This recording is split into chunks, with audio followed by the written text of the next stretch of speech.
Hi, this is Teresa at the Divine Frequency. May 19th through the 22nd of 2017 was Contact in the Desert, where people got together to listen to workshops and speakers talk about topics like ETs, human origins, and the secret space program. Goode made some big announcements at this event, including him and his team working on a comic book, a TV show, and some other things as well. After this event, some people in the community were triggered and wondering about his motives behind these projects. So, without further ado, we're going to give Corey a chance to respond to these allegations. He came to me about 3 weeks ago and really wanted a chance to go over these allegations and wanted to do this through my channel. I obliged, and we did an interview last week. So this took us over 4 hours to go through the allegations and talk about them. And I did want to mention that I had a lot of people contact me with viewer questions. So we were not able to go through all of your viewer questions like we wanted to. And I wanted to make a quick note that we will be doing extra sessions between Corey and I so we can talk about more Q&A and things like that. So first of all, thank you so much for submitting your questions, and we will get to those here in the future as well. So I hope you guys enjoy the interview. Also, if you would like to enjoy more exclusive content from me, feel free to go over to my Patreon and subscribe there. Bye!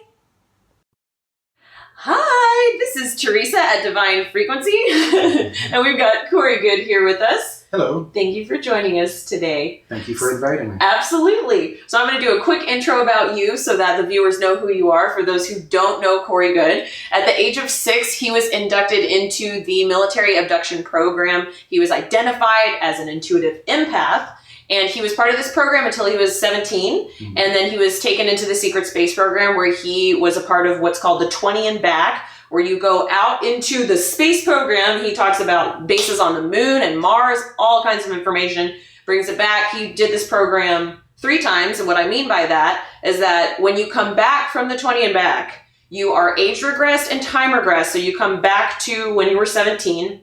This happened 3 times. So he served 60 years in the secret space program, came back as a 17-year-old, lived the rest of his life and met his wife and has kids. And then around a certain point, I don't know when, maybe 2012, 2013, started connecting to people online through a pseudonym, and then at some point came out into the public eye around 2015. He has a show on Gaia TV called Cosmic Disclosure, where he talks about all of these experiences that he had off planet and even in the inner earth, all kinds of stuff. Cool stuff. So thank you so much for being on the show. Thank you. Absolutely. So today in particular, we are going to talk about some of the recent things that have happened. So we all went to Contact in the Desert when was that? A month ago, which was end of May, June, early June. Yes. Yeah, 2017. And you made some big announcements there. Can you tell us a little bit about the announcements that you made? Yeah, we made a number of them.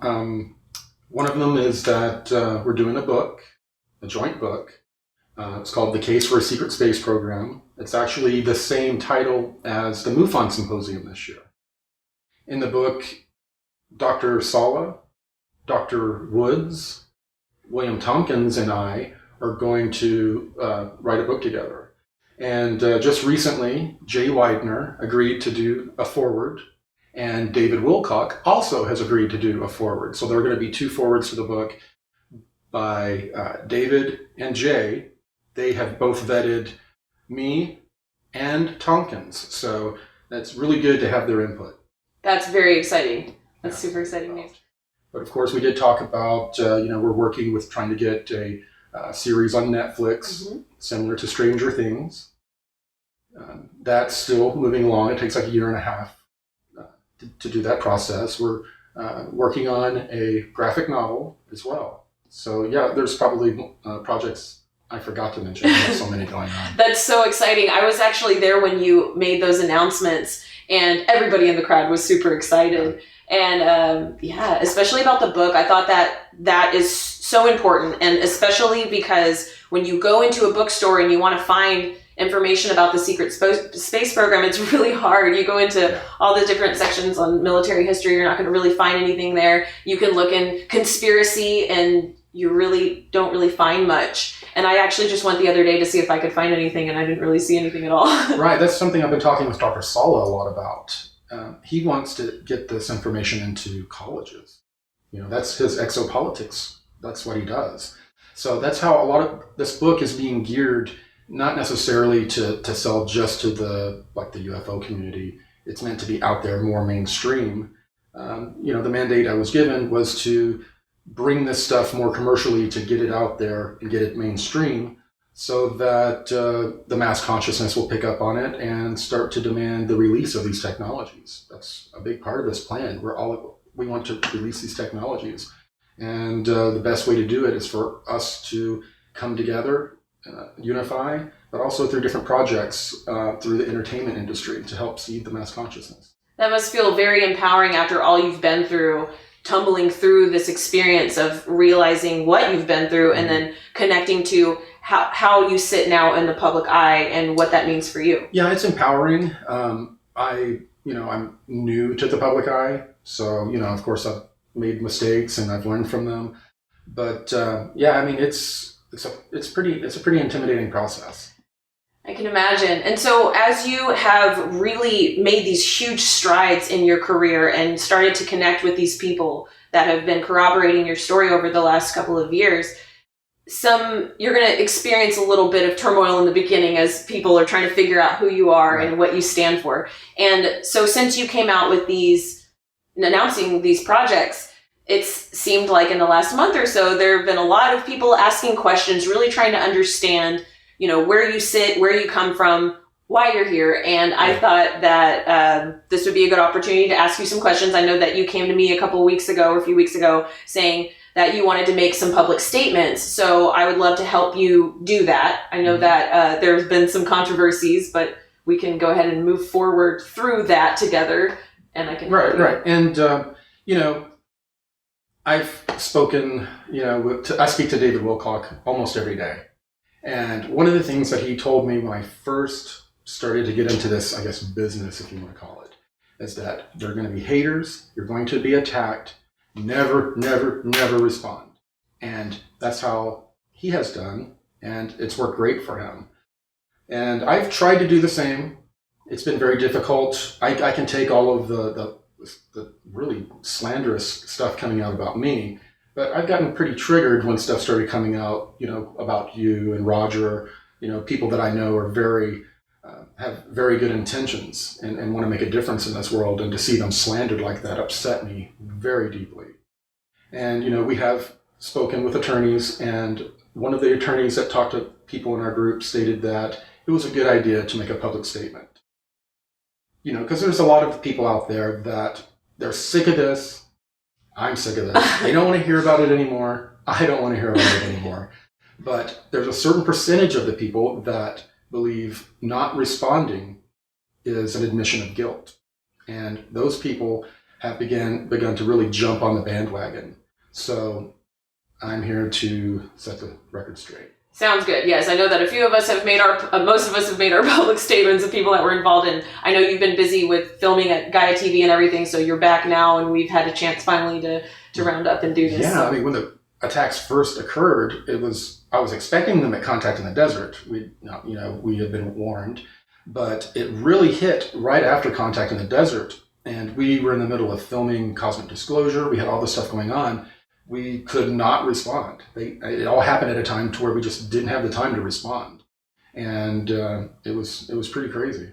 When you say that you were warned at Contact in the Desert, can you talk a little bit more to that? For weeks before Contact in the Desert, people were contacting us, just like they were contacting Jimmy Church, and the scuttlebutt was out there that Project Avalon was formulating this huge takedown plan, and that they were going to execute it at Contact in the Desert. I was told that they were going to do like they do Trump, stand up and heckling during his speeches, to show up like paparazzi with video cameras in my face, asking me, about different allegations. And, I was hearing all of this, and, I was nervous. I had intrepidation. Told David, we told the people at Contact in the Desert, all the stuff that was, being said, and they bumped up security. That's why David and we were going around with 1 to 2 security guards apiece, because there were active threats. Did anything happen? No, but it was a pretty good psyop. I think that the people that were there, they were obviously there because they passed video and all this information back to the attackers. I think they saw how much love was at this event. You know, the organizers of Contact in the Desert do a great job. It's an awesome event. There's no place for, you know, hatred there. And they knew that they would be drowned out. It would have been out of place. Yeah. It really would have been. So, you know, I had a lot of intrepidation during that trip. And of course, I was staying at the bed and breakfast as much as possible. There were a few people that, you know, we didn't quite trust that were trying to get into our inner circle, that we'd known that they've been saying bad things about us and disparaging us. And then with us, they were acting like, oh, we're good friends, you know, and it just, you know, our spidey senses were tingling big time. So we kept the people at arm's length. And those people ended up getting upset. But to explain why we were so reserved and standoffish at Contact in the Desert, which was uncharacteristic. Usually we're mingling. It was because of all the threats that we were told were coming. And then they came later. They did. They did. Yeah, it's crazy. You know, to sit there, you know, I know you, you know me, and to hear some of the most slanderous lies, you know, talk, you know, about people, especially like Roger, who's like the nicest guy in the world. He's intimidating looking with these tattoos. He's a big grizzly bear looking guy, but he's the most gentle, sweet guy and loving spirit that you'll ever meet. And nothing like what they're trying to report him as. It's crazy. Yeah, amazing what people will say when they're behind a computer screen and they don't really. Well, that's true. You know, there are a lot of narcissists and sociopaths out there, and the anonymity of the internet emboldens them. So a lot of this trolling epidemic that's going on are just a lot of these individuals that are, you know, they have those personality distortions. Well, I'm going to give you a few opportunities to, you know, make your public claims, and then I'm excited about what's coming in the next few months. And once this is all behind us, and we can just really focus on this book coming out and all this other fun stuff. So, yeah, and Ancient Aliens. I was recently on Ancient Aliens. Yeah, tell us about that experience. That was a great episode. Oh, it was cool. It was they found a mansion somewhere here in Dallas by SMU. I drove out there with my assistant at the time, and we did the interview. It went real smooth, real well. The producer was he was funny, laid back. It was a very relaxed environment. Cool. Well, congrats on that. That was really, really cool to see you on Ancient Aliens. Thank you. Okay, so I broke this into a few sections. I did a lot of research into the allegations and compartmentalized the interview so that we can kind of attack the attacks together. So the first section... And these are viewer questions? These are not... Well, okay, so it was really hard when we made the public statement that we were going to be doing this interview because you wanted to address people's questions and the allegations that were coming out against you. We opened it up to have people send me questions to my email, thedivinefrequency@gmail.com. And I received over 200 emails, and they were questions. Everyone was saying that they support you, and they were, you know, excited to have questions for you, and none of them had anything to do with the allegations. I had 2 questions come in that had anything to do with the allegations. One about the Blue Avian hand signal that might be seen as what the Baphomet hand signal is. And then another one that I can't remember, but they were really reaching on that one. Yeah, well, nothing was rude. Like even the people that had a question about the allegations were just saying, "Hey, I do support Corey, and this was my question." So, I mean, there were obviously negative things that were being said on the YouTube and channel and the Facebook, but this is a love and light community, and a lot of us have backgrounds in Christianity. If someone comes up and does a major hit piece that makes someone look like a Satanist, there's a visceral reaction and people pull away. Mm-hmm. And that's what happened. That happened with Linda Bolton Howell, that happened with a bunch of different people. Mm-hmm. But now that they're seeing what has happened, some of them are starting to come back and they're like, okay, that this was obviously, a smear campaign not based in reality. Yes. Yeah, because a lot of the allegations, most of them were made without any research being done on the person, like particularly about me. If they had done any research, they would have seen that, I have a journalism. Yeah. I have a journalism background. I have a degree in journalism, and I also have a Christian background too. Yeah, So. but there's zero journalism behind these. I mean, usually what happens is a source will come to a journalist and say, I have this information. They will investigate it a little bit, vet it out, and then go to the person who the information is about and say, I have this information. What is your side of the story? Right. And then put together a real piece of journalistic work. Yeah. That's how it works. What has been happening is more of the tabloid kind of journalism.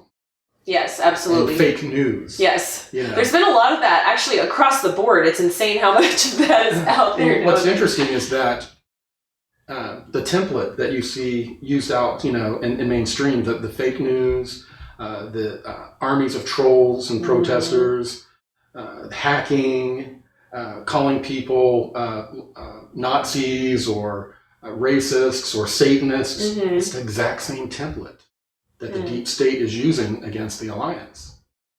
That now they're using it in alternative media. What are you talking about that's so important, Corey Goode? Yeah, really. What is it about the secret space program that they do not want me to speak about or Tompkins to speak about? What is it about the Air Force narrative that's coming out that they want to support so heavily and that they have big names in the industry supporting? That's something that people should really look into and think about. Those are the big questions. Yes. So let's talk about the little questions really quick. Let's get through the little questions. Yeah, but so to answer your question, I put these together myself. I took allegations, I grouped them, and I'm going to give you a chance to respond. So that sounds very much like journalism. Well, here we are doing journalism. So the first section is we're going to talk about why you got into this in the first place. So the allegations are to make money off of it, to destroy secret space program research, and to create a cult. So making it up for money. There was an interview on May 7th with the dark journalist and Bill Ryan, and an hour in, Bill Ryan states that when you came out with your testimony on cosmic disclosure, that you told David Wilcock a whole swathe of stuff you had never mentioned in your original interview with Christine Anderson. You had also never mentioned this material in the 2 years prior that you had been posting on the Project Avalon forum. Bill Ryan says it was new material as if it was invented. So can you tell us about what material he's referring to and how would you respond to this? Okay. The prior 2 years on the forum, I was testing the waters, putting out little bits of information. That's what finally brought Bill Ryan, or me, to his attention, to where him and Christine started to ask me a lot of questions.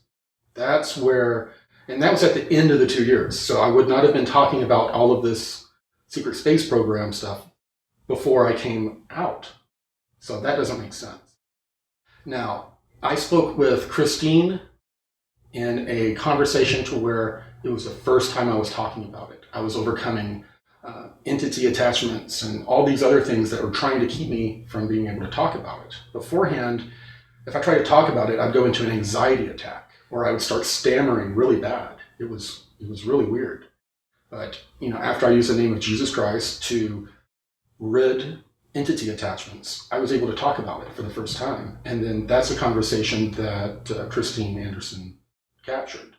And then we did a second interview that wasn't very long, that was over Skype, that was pretty poor audio quality, that I mentioned a little bit more in, but I did not have the opportunity to tell the rest of my story before Bill Ryan had a big problem with me and turned on me over a silly disagreement between belief systems. He didn't like me using the name of Jesus. He wanted that taken out of the audio.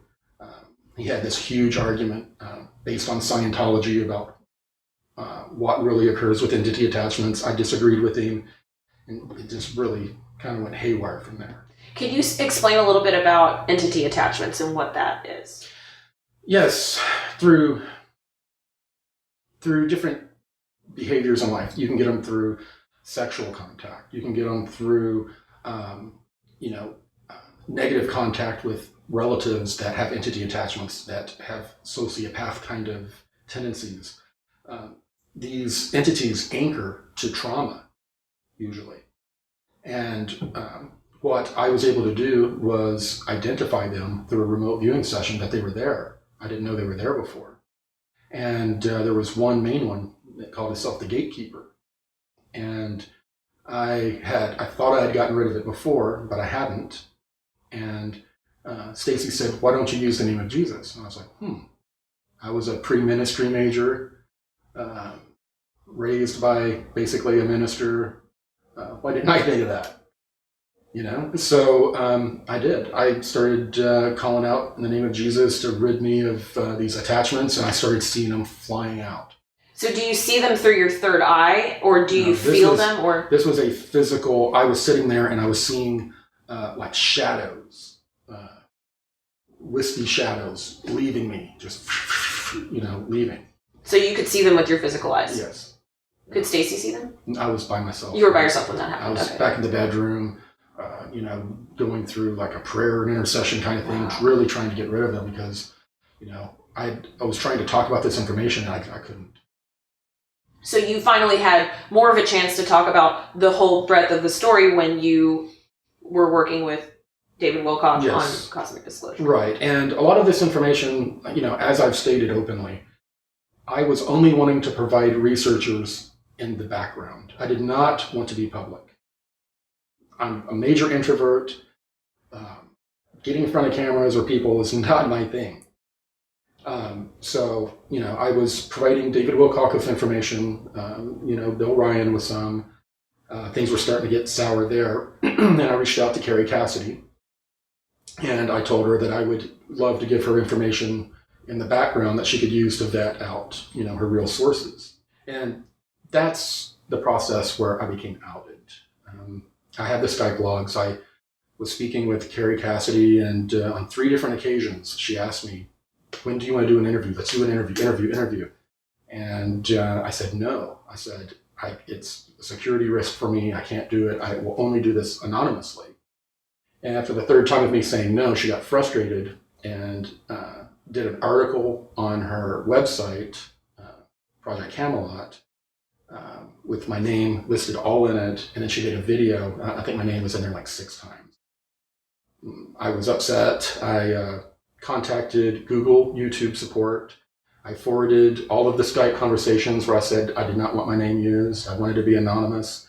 And they pretty much forced her to pull down that video. Okay. So you had a lot of information at this point of memories of everything you went through in the 20 and back that you had not had a chance to get out into the public eye. Right. So when you decided to go on Cosmic Disclosure with David Wilcock, how did you guys set up? Because it took seasons to get all that information out. I've watched almost all the episodes. Yeah. So what did that plan look like? Well, originally, Gaia, they wanted me to come in. They've been looking for a good insider. And they've been asking different people, we want to do a show that's really hard-hitting and covers disclosure. I had been talking with David, and David was trying, he was like, listen, everybody knows who you are now after, Carrie put your name out. You might as well come out to Gaia with me and talk with them, because they'd like to, maybe do 10 episodes. So I sat down, and I had no idea what I was walking into. I walked into Gaia. They brought me into a room pretty much right away to where Jay Widener was in there. I didn't know who he was at the time. And there were 2 other people that I believe that were sitting there that are really well versed in everything ufology. And they grilled me. And it was not in that one sitting, obviously, but it was over about 40 hours of them like really trying to trick me. And Jay Widener, when he was sitting across the table, was just sitting there going, was looking at me, this look he has of, I don't know whether to believe this guy or not. But by the end of the process, he had his jaw open. And they said, okay, let's do 10 episodes. And we went, and I think we were in the middle of shooting those 10 episodes to where I was approached by the upper brass. And they were saying, it sounds like you got a lot more information you can talk about. How would you like to do 50 episodes? So I agreed, and the rest is, I guess, history. So you planned out the first 10 episodes where you're like, okay, I'll touch on the basis of all of this stuff. And then when they were asking you more questions, you were probably having more conversations with them off air. It was in the interview process where they were vetting me that they realized how much information I really did have. Okay. And that was when they were kind of formulating their heads, 10 episodes is great, but, there's a lot more information. When did you know that Jay Weidner believed you? Was there anything particular? It was probably after we had been shooting for some time. And often I would say things and I would hear, Jay, holy crap, and he would come in and say, wait. And he would say, that corresponds with this and this that I've heard from so-and-so 10 years ago that I never told anyone about. Oh, that's cool. And so all these things started happening. And, Jay was like, dude, this guy's either the best actor in the whole wide world or, he's telling the truth because Jay has studied a lot about body language and all that stuff. Yeah, I guess I should fix that question. Not when did you know Jay Weidner believed you, but when did you feel like, I guess. Jay is, he's a very sharp cookie, so, but he knows a lot about body language and all that. And I felt him dissecting me, but, he had a lot riding on it, his reputation. So he wanted to make darn sure that, I wasn't going to get out there and make a fool out of him. Right.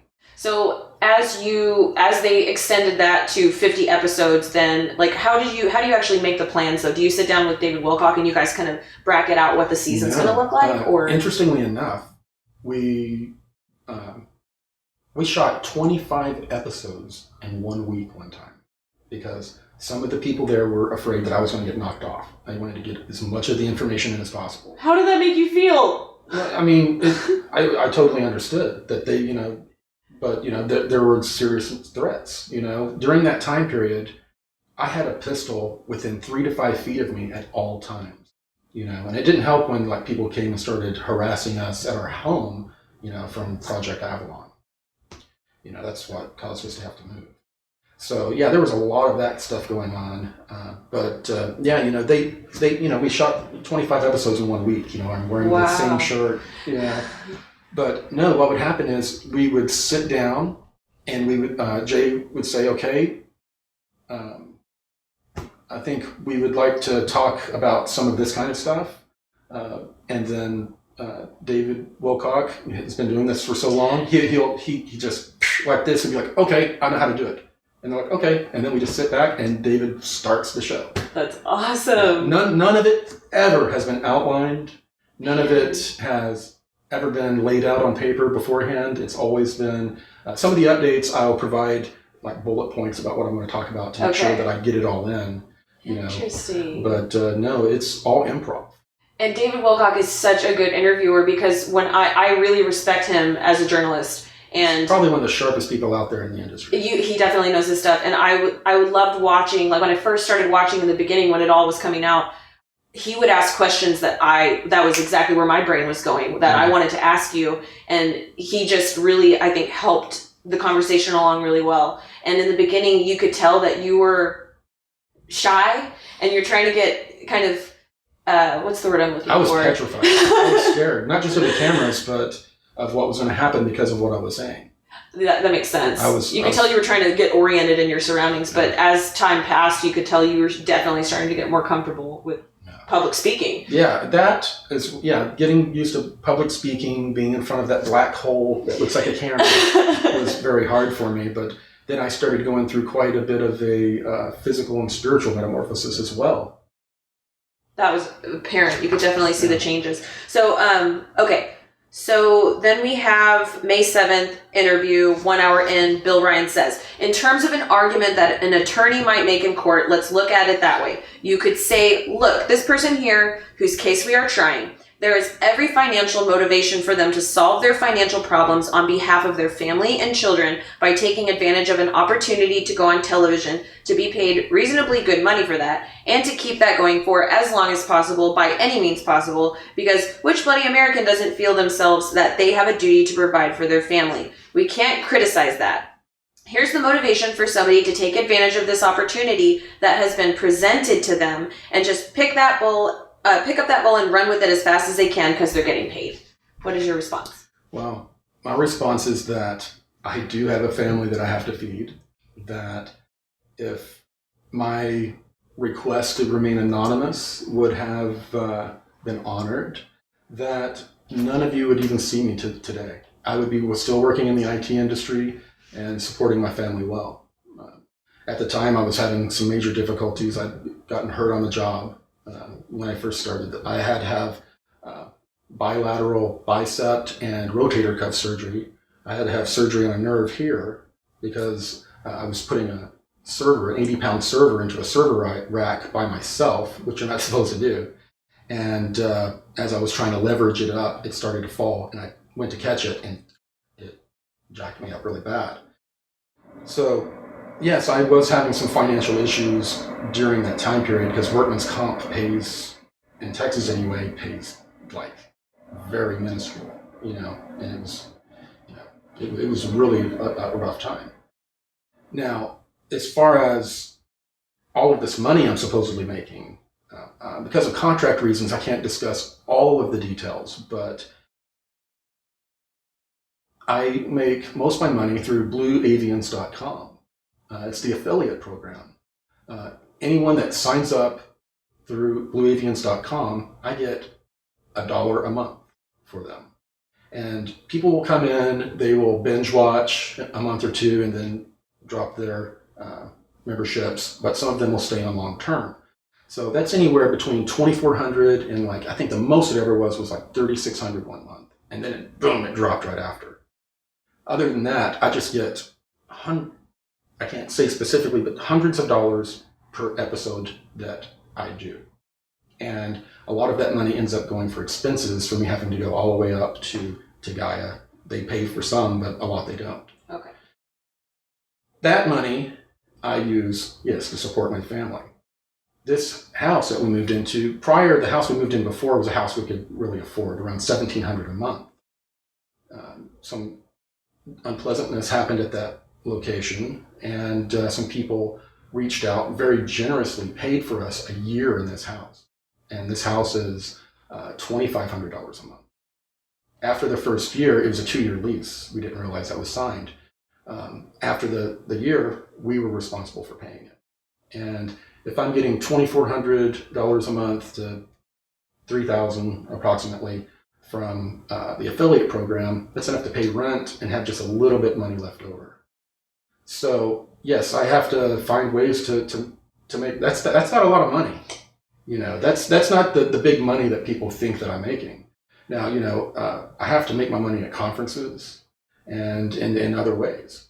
So people that want to criticize me for finding a way to support my family, I really just, it's an argument that I really can't process. There's a lot of shaming that goes on in this community if you make any money in the process. But most of the people shaming you are making money from what they're doing. Right. But they're making a very little bit amount of money, and they perceive that since you're on TV, you're making a lot of money. So that perception gets... I think that the follow-up question, though, and the underlying message that I think people are really trying to get at with that question isn't...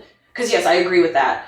I think a follow-up, though, is you have a testimony, something happened to you that you have been talking about, right? And you are on a TV show that is a continuous TV show, right? So once you tell your testimony, people say, oh, well, he's just making things up so that the show can continue on. Well, no, there was an issue because the show was wildly successful. We're talking like a couple 100,000 people a week watching it. That's way more than CNN. So, we got to the end of my testimony of all of the information I had to say.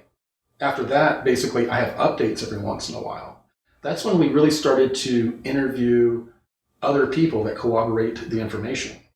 And, here on a lot of the upcoming episodes, they're just going to see David interviewing people without me because I have other projects that I'm working on. And we're in talks with Gaia right now about, doing another show to where I go through by myself, just me and the camera, and talk about everything that I talked about on Cosmic Disclosure, but in more detail.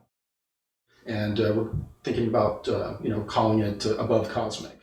I like that. I think that would be really cool. I remember when you started talking about that, because I would be really interested in going through again, because I feel like you got into the public eye, you started talking about this, and now it's a little bit more refined, right? You've talked about it a lot more. You can hear what people are interested in, and you've had these conversations back and forth. You've gotten a flood of questions over the last couple of years that now I imagine if you were to go back and readdress your story, you would have it more hammered down. It's sort of like when you teach, you're gonna gain. Like I was a teacher. You gain a lot from teaching, and you can teach it better. So that I would love to watch a show like that. That would be really cool. Yeah, it's hasn't been greenlit. It's just it's we're talking about shooting a pilot and to see how it goes. It's not anything in stone.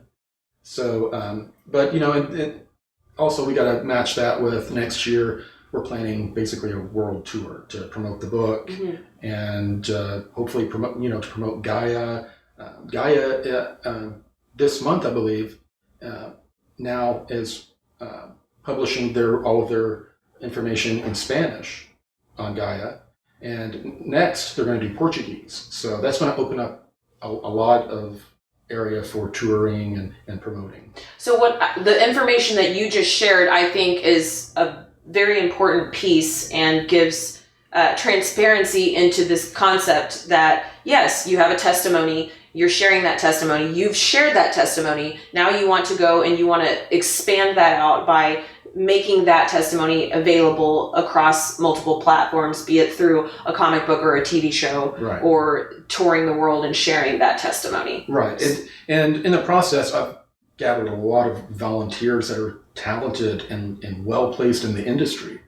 And, these people want to work for Disclosure. They want to bring this information out. So we're trying to form a situation to where they don't have to work for these other places. They can work on this full time, be paid, and be able to support their families, but still working for the cause full time. So, there's a lot of criticism going out about, us commercializing Disclosure, but, the way things have been done the last 70 years haven't worked. Just talking to people that have nuts and bolts information, it hasn't gotten us anywhere. It's a very important part of the overall message that we need to get to the overall public. So, information like what I'm delivering isn't hurting the secret space program narrative, it's assisting it. It's bringing more interest to it. And that's not only bringing more interest to my story, but to other people's work, the nuts and bolts people that feel like they're being ignored right now. It's bringing more energy and attention to their work as well. So this is something that we should all be working together on to try to get the wider public interested in this subject, as well as making them realize, hey, there are technologies out there that could change my life, and then demand it. That's the only way it's going to come out. Yeah, great answer. So let's do this. Let's talk about this allegation that this is just a marketing campaign to destroy secret space program research. That's exactly what you were just talking about. You might not even need to answer this because you might have just answered it. Let's see. May 25th, an interview with dark journalist and Bill Ryan. Disneyfication of I like that word, of the secret space program is crucial to the marketing campaign effort to attract millennials and young adults. This is clearly an attempt to co-opt important research subjects and to take investigative research into this black project and replace it with fantasy narratives. With Corey's Kids spreading his blue avian talking points and gearing up for the next phase of targeting the key demographic of teens. So, yes, we are. This 3-year marketing campaign, I have no idea where they came up with. I think they may have, the update that I gave where Tier said within the next 3 years, us as a mass consciousness will be making our decision on what type of reality we want to live in. Yes. And that we had that short period to be able to obtain the optimal temporal reality. I think he took that and just like he did everything else, he took information and just pushed it together as hard as he could to make something out of it. We have never had any type of marketing campaign that we've written or talked about and put out. What we have talked about is that all of the vanguard, the older people in the ufology, they've pretty much done almost everything they can do. They're only reaching people, 35 to 80 years old. They're not interesting to the younger generation. So the younger generation is not getting this information as readily. So what you have to do, the younger generation is an entertain me generation. Older generation are just show me the information. Right. I'll just look at the information. That's all I need. Younger generation, we've got short attention spans. You got to get the information to them in an entertaining way.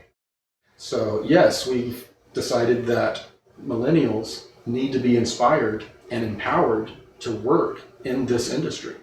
And from everything that I've seen, all of the older people that have been in it for a while are very happy to see people like you and Jordan and the younger people coming in with enthusiasm. Yeah. So I really don't get the criticism. Well, and there's also bunches of movies that I've seen and TV shows and things like that where it says it's based on a true story or a true narrative. And if you're really interested in the movie or the TV show, you watch it and then you see that and you want to go back and you want to research that. Yeah. So if you have this TV show or this comic book and it says based on the testimony by Corey Goode, and people are like, wow, this is a really good piece. This is interesting material. They're going to go back and they're going to research more. And now what are they learning about? They're learning about the secret space program and these technologies. Right. So that's my 2 cents. That's the intent. So, okay. Yeah, and it, the whole concept of discrediting the secret space program or the real research into it, that just really doesn't make sense to me either, because it's expanding the content. Yeah, there are people that have a certain narrative that they want to promote, and anything outside of that narrative, they just have to destroy. And there's also, there's a lot going on in the community right now with people trying to be divided or manipulated to where they don't accept certain information. This information coming out that's really big about Antarctica has caused a lot of waves, and especially the information about all the research, illegal research going on. That's what's really freaked out a lot in the Black Op field. So the more that I talk about these kinds of things, the harder they're going to come after me. What illegal research? Well, they have R&D labs there. They have like Lockheed Martin type companies that have, and I've just been told recently that what I have talked about is just the tip of the iceberg. That's why they're freaking out. There's all types of biological, chemical research being done down there, but there's also a lot of technical research and development being done. And there's a major spaceport down there where they are launching to go up to space to service these space stations that they have in this, what I've been calling the lower space program. Mm-hmm. That was cool. So that information is very sensitive to them. Me talking about the stuff that they're planning on coming out anyway, the stuff about the civilization that they found underneath, is not quite, that's not damaging their narrative. But the R&D labs that are down there, they're against the 1959 or whatever treaty for Antarctica. Mm-hmm. That's a pretty big deal. What's the biological and chemical research? Do you know anything about that? Yeah, they're doing all different types of cloning, biological weapons. Everything that is completely illegal to do is being done down in Antarctica. It's a zone that's completely controlled. Only the military can fly over. Like in our conversation earlier, we just have to kind of imagine what's going on there, or rely on reports of scientists. So now I wanted to ask you a question about cults. So the Dark Journalist, in a May 25th interview about 7 minutes in, this is a quote. Now, the participants in the Corey Goode strategy are just young people trying to get involved in something meaningful. They have no idea they are pawns in the 3-year entertainment game that is meant to harvest the UFO and SSP community financially, emotionally, and even spiritually. At the Contact in the Desert event, strange banners started popping up claiming the next 3 years as the opportunity to navigate to the most optimal timeline, drawing on Goode's theme of raising our consciousness so we will get to UFO disclosure. This attempt to co-opt spiritual living memes sets the trap for the seeker to agree with Goode on these topics and ignore or go on faith with Goode's far-flung stories of being a galactic messenger of the blue avian aliens. This technique is also employed by cult leaders to establish rapport and gain trust. So just a really quick thing, Dark Journalist is a YouTuber who has made some videos asking, well, not asking at all, he's made some videos making some allegations against Corey Goode and what he has been doing and claiming. Yeah, so, not based on any research, just hearsay and his own animosity towards me. I would like to see what research he did. Yeah, we would love to see any type of research that you have done. That'd be awesome. So anyway, what's your response to the claim that you're trying to gain trust from the millennial masses to move in as a leader of the blue avian cult? Yeah, I would really like someone to point out what type of activities I've done to create a cult. Every single thing I've done, the whole blue avian message has been, we don't need any new religions. Everyone's religion has all of these tenets in it. Do unto others as you'll have them do unto you. That's being service to others. This is not developing a cult meme. A cult tells everyone, I am the way and the truth. Only through me can you make it to your ascension or to heaven. And that has not been a part of my narrative from the beginning. My narrative has been that everyone has to use their discernment. Everyone has to go through their own spiritual growth process. We have to deal with our karma. We have to, forgive others, which is very hard, but forgiving ourselves for certain things, that's the hardest. Now, these are the tenets of many religions, especially Eastern religions. We are not calling anyone under any one banner or flag. We are calling them to stand up in their own truth, in their own power, to get off of their knees to these elite and stand in their own power. Because, we're slaves. So any type of information that I've put out about becoming service to others, becoming more loving, it is not drawing anyone towards any one cult or ideology. It's allowing them to use their already established ideologies and belief systems, focus on those positive things, and expand upon them. So what I've researched recently in regard to all of these allegations coming out from the Dark Journalist and some from Bill Ryan as well, they talk mainly about the marketing for the new material that you're going to be developing. Right. So I think that it has more to do with questioning the getting the millennials involved, I guess maybe speak to the business decision to go into the comic books and TV shows. Trying to call, they're splitting hairs there. Are we doing the great sin of trying to commercialize some of this information to get it to the masses, to help the population understand that there are hidden technologies? Are we doing that? Or is there something more sinister occurring? You know a tree by its fruits.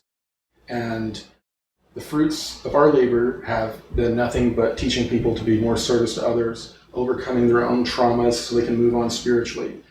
A lot of these nuts and bolts people have problems with the whole ascension message. They believe that it's just a false narrative to give people false hope, just like every other religion. So, it's really hard for me to figure out how they see this as being some sort of a cult. Now, the business part, yes, we are a business markets to a certain demographic, and we're a comic book. That demographic is usually people between, I think it's in their mid-20s and, believe it or not, their 50s. Most of the people that buy comic books are in their late 40s and 50s. Are you the only person in this, I guess, industry that has ever decided to do a comic book with relation to topics like the secret space program? No, interestingly enough, I think the publisher was Hidden Hand or something strange like that. A comic book was done and agreed to by Bill Ryan, who's attacking me for doing a comic book on Serpo, something that is one of many different stories that have come across, Bill's desk that he put out there as truth and then went against, and then, it's him and hauled on. But that the Project Serpo was turned into a graphic novel, and Bill Ryan even wrote the foreword to that graphic novel. In your opinion, what is the value of a project like that, or any project like a comic book? Well, Roger and I have talked about comic books were first developed as propaganda during like World War II time period. That's what they're really developed out. They are covertly using these types of tools to affect the mass consciousness of people. What we're wanting to do is overtly use these tools use the negative tools against them. Like money. Money is a negative thing, but you have to have money to continue on a mission. Yeah, the same goes with that topic. Okay. So let's talk about a couple of what I'm calling elephants in the room.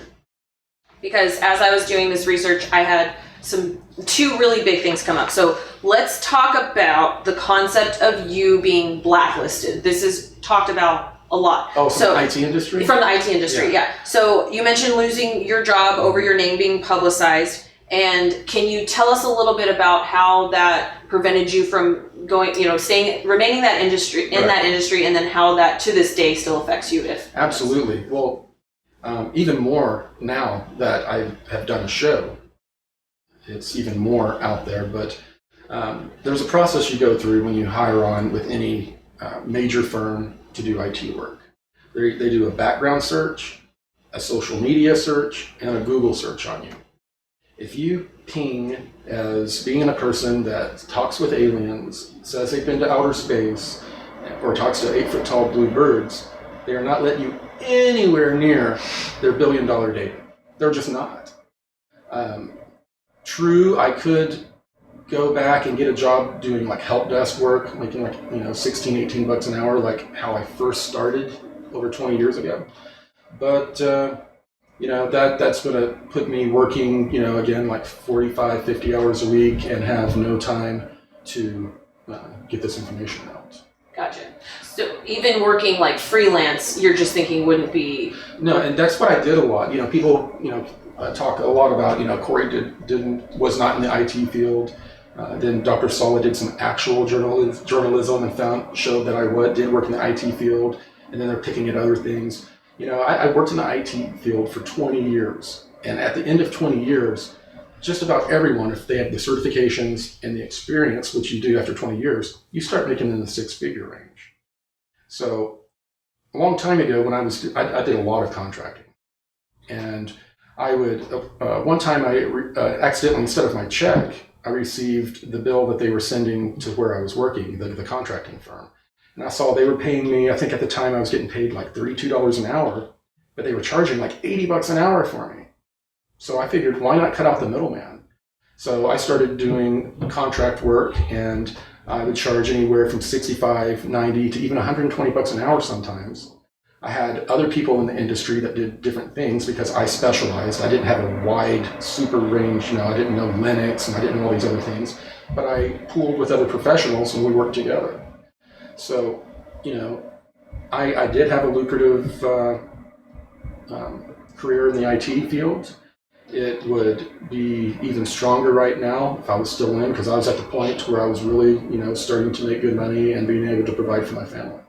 And you have a bachelor's degree in religion and... I did not finish. Oh, okay.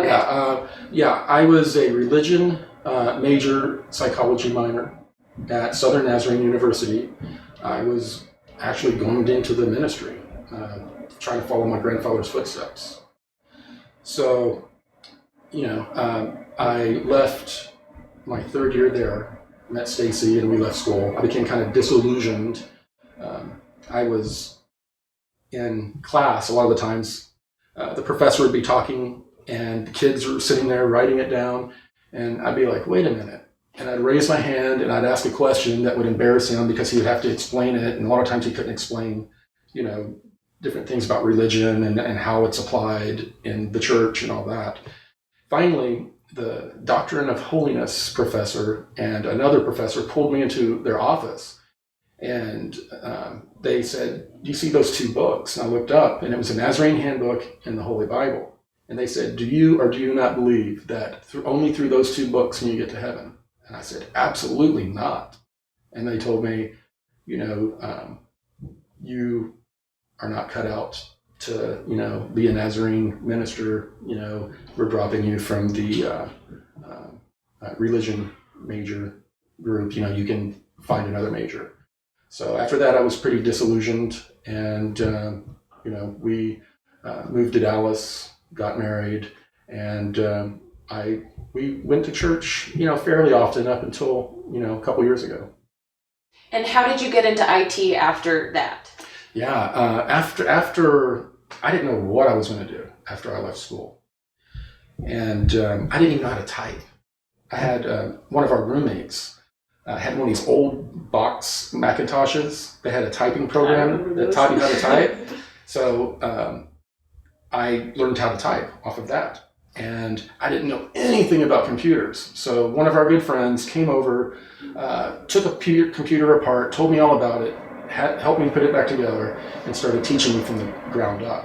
And then I studied, went and got my A+ certification, which is an industry standard certification, mainly hardware. I received that certification, and I was working at Stream International doing help desk stuff. I didn't know anything about computers. So I went through that whole process of, I self-taught myself, got my MCSE, Microsoft Certified Systems Engineer certification. And I got that certification. Everyone that had that certification was making big bucks. And I got the certification right when they started outsourcing all of our jobs to India. So people see me. I was in an article where I was protesting my job being sent to India. So that's out there. People brought that up as well. Okay. But I worked my way up after, through 20 years, doing a lot of contracting, going 3 months here, 6 months there, doing jobs, and that exposed me to a lot of different environments and a lot of different technologies within Microsoft networking. Okay. And Citrix and VMware. Okay, great. So I worked for a company that was created by Citrix, actually. Oh yeah, which one? Appfolio. Oh, okay, I'm not familiar with it. It's an accounting software. Oh, okay. Like ADP kind of stuff. Yeah. Okay, so elephant in the room number 2. Ready for it? This is what I was thinking.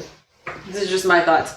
So you were outed into the public eye and then criticized for going into the public eye with your story. By the same people. So what's up with that? Doesn't make sense. There's so much hypocrisy in all of these attacks, like with the comic book, the hypocrisy, if we lined it all up, would be, pretty amazing. I've been, most of these people are accusing me of stuff that they're allegedly doing, which is human nature. How did that make you feel, though, when that started to come out about you being criticized for being in the public eye by the same people that outed you? How did that... Those people are such a noisy, they're just a noisy minority of most of the people out there that are listening to this information. So I treated it that way. David Wilcock gave me the advice to, ignore it. In 2015, there were these huge forum wars to where Bill Ryan's first attempt to come out, and I think his ex-wife told me he's obsessed with you and he's going to destroy you if it's the last thing he does, or something like that. That was 2 years ago. So there was that big 2015 attempt to discredit me and bring me down, and this is just the latest one. And every single person that has attacked me, just about every single one of them have a membership on Project Avalon. We could do a nice little chart. Any of the others are people that Project Avalon members have gaslit to get upset and jump on the bandwagon. It all roads lead back to Bill Ryan and Project Avalon, which he's been using as a group to gang stalk me for some time, but especially over the last month or so. Him and the Dark Journalist and a few others have coordinated. It's a huge coordinated attack. They try to say it's not coordinated, it's an organic movement for truth, Right. But I've seen emails, all types of collusion going on about how they're going to assassinate my brand, how they're going to destroy any business I have. They were real triggered about the Ancient Aliens appearance. They said, some of these emails were people talking about, they wanted it, after people see him in Ancient Aliens and they Google him, they want to put out information to where bad information pops up. Mm-hmm. So there were all these plans. And I was hearing a lot of this before Contacting the Desert. So that's why I was so paranoid. Yeah. I was incredibly paranoid at Contacting the Desert. I didn't know. And we had people that we thought were somewhat close to us that were turning on us. So then it makes you a little leery of the people that you already have concerns about. Well, and it's interesting too, seeing, because this is all some of this stuff is very new to me with the Corey's Kids thing. That was created by the Dark Journalist, and he would never say any of our names without first saying Corey's kid, Teresa Yanaros. And so it was this hitting you over the head with the same thing, repetition, so that it would catch. Right. And people, it's funny now because that's what the Nazis would do. It's the big lie theory. You repeat a big lie enough, and only that big lie, then the masses start to believe it. And people think now, some people actually think we created that term. They're saying, "Oh, you're part of Corey's Kids crew." I'm like, no. We didn't create that term. That is not our term. Yeah. It was invented by this person, the Dark Journalist, right, who has a marketing background. He accuses us of being cult, trying to bring a cult together, but he's had articles in his magazine about cult marketing specifically. Yeah. So it's very obvious to most of us, what he's been doing. He gets on the camera and talks all snidely. It's just a very weird energy, and that's something I've been noticing is that people with these high energy influxes and changes. What I've been saying all along. The good are becoming better, the bad are becoming worse, and the crazy are becoming crazier. It's really happening. We're seeing it before our eyes. And a lot of people that deal with a lot of traumas or have a lot of negative polarity issues they're dealing with, they're being pulled in that direction by these energies. Everyone's revealing themselves. They're being pulled over to places like Project Avalon. People that are service to others and really wanting to make this reality a better place for all of us are gravitating towards the positive message and trying to be service to others and help people instead of tearing them down. There's this whole concept that you have creators and then you have destroyers, and you can be focused on creating goodness and putting good content and a good message out into the world, and you're aligning yourself with energies that are going to help you do that even more. And then, or you can align yourself with destruction, and it's to me it seems sort of like a waste of good energy, where it's like you have a soul contract, you're here for a reason, and is that reason really to the energies associated with the destruction of other people's creations, just sitting there saying, oh well, this creation's a bad creation, or just being critiquing it, and it's really all out of either jealousy or people their truth. We've been hearing that some people telling these complete lies and fabrications and saying, I'm telling you my truth. Something that's interesting too is that it's like you haven't even had a chance to put these projects out into the world yet. Like, you announced these projects and then it was just like, take this. Yeah. It's like, can we just, my first initial reaction. Who knows if they will fail or even work? Give it a chance to sink or swim. Yeah, that was my very first thought. I'm thinking, well, wow, that's kind of crazy to me, because you haven't even had a chance to publish the book, to get the comic book out there, to, any of this stuff. It's all brand new. You announce and you're excited about it. Right. And instead of people saying, okay, well, even if they're against you or don't agree with you or believe your story, they could just say, okay, well, and then move on with their projects or whatever they're doing to create and add into this collective, instead of spending all their time. And that's what makes me think that it is a coordinated attack? Oh, it is, yeah. Well, and there are a lot of people that they've rationalized a lot of really dark behavior. A lot of people in the light community there's a few that have been spreading vicious, horrible lies and rumors about Stacy and I, our personal life, that it's really, it's upset my wife, my daughter, and me. It's really bad. But these people call themselves light workers. So some of these people that call themselves light workers are rationalizing a lot of dark behavior. I've also talked to some of the people that are rationalizing, that call themselves truthers, but are rationalizing telling lies about me. And when I ask them, how is it that you can knowingly go out and spread disinfo about me and call this some sort of fight for the truth? And some of them have actually told me that it is authorized because since they believe I'm a liar, and since they believe that my information is hurting people, then therefore they are authorized to use the same methods against me. Therefore, since they believe I'm a liar, they are authorized as truthers to lie about me, to discredit me, so that their truth can rise to the top. That's what this has actually been from conversations. How could your testimony harm people? I really don't know. I mean, they're, I guess becoming more service to others is, pretty scary to some people. But, there are people, in this community, there are a lot of people who don't want to talk about it. There are more than you find out in public. A large number of people that have not just personality distortions, but mental issues. So, that's a part of the equation as well. And especially if these big major energy changes, they're being triggered by these energies, and they're acting out, and their strange behaviors becoming more evident.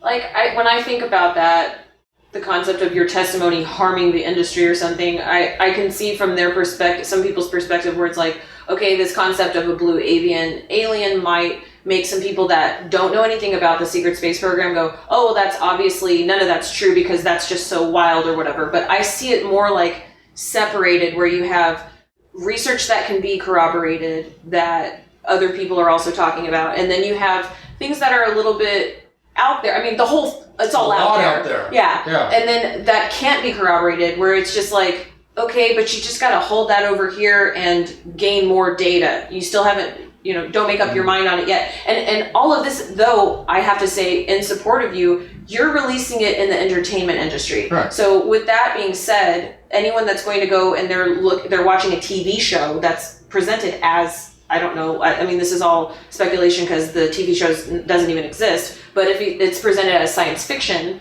then people are going to enjoy that for it being science fiction, and then it's based on a true story. They can go and they can look at the information. So it's not that you're releasing a movie saying this is all 100 million% true, although that is what you say about your testimony, but you're going into the entertainment industry with it. Right. So there's that level of people are going to watch it because it's enjoyable, it's entertaining. You have to make it entertaining and enjoyable for it to be successful.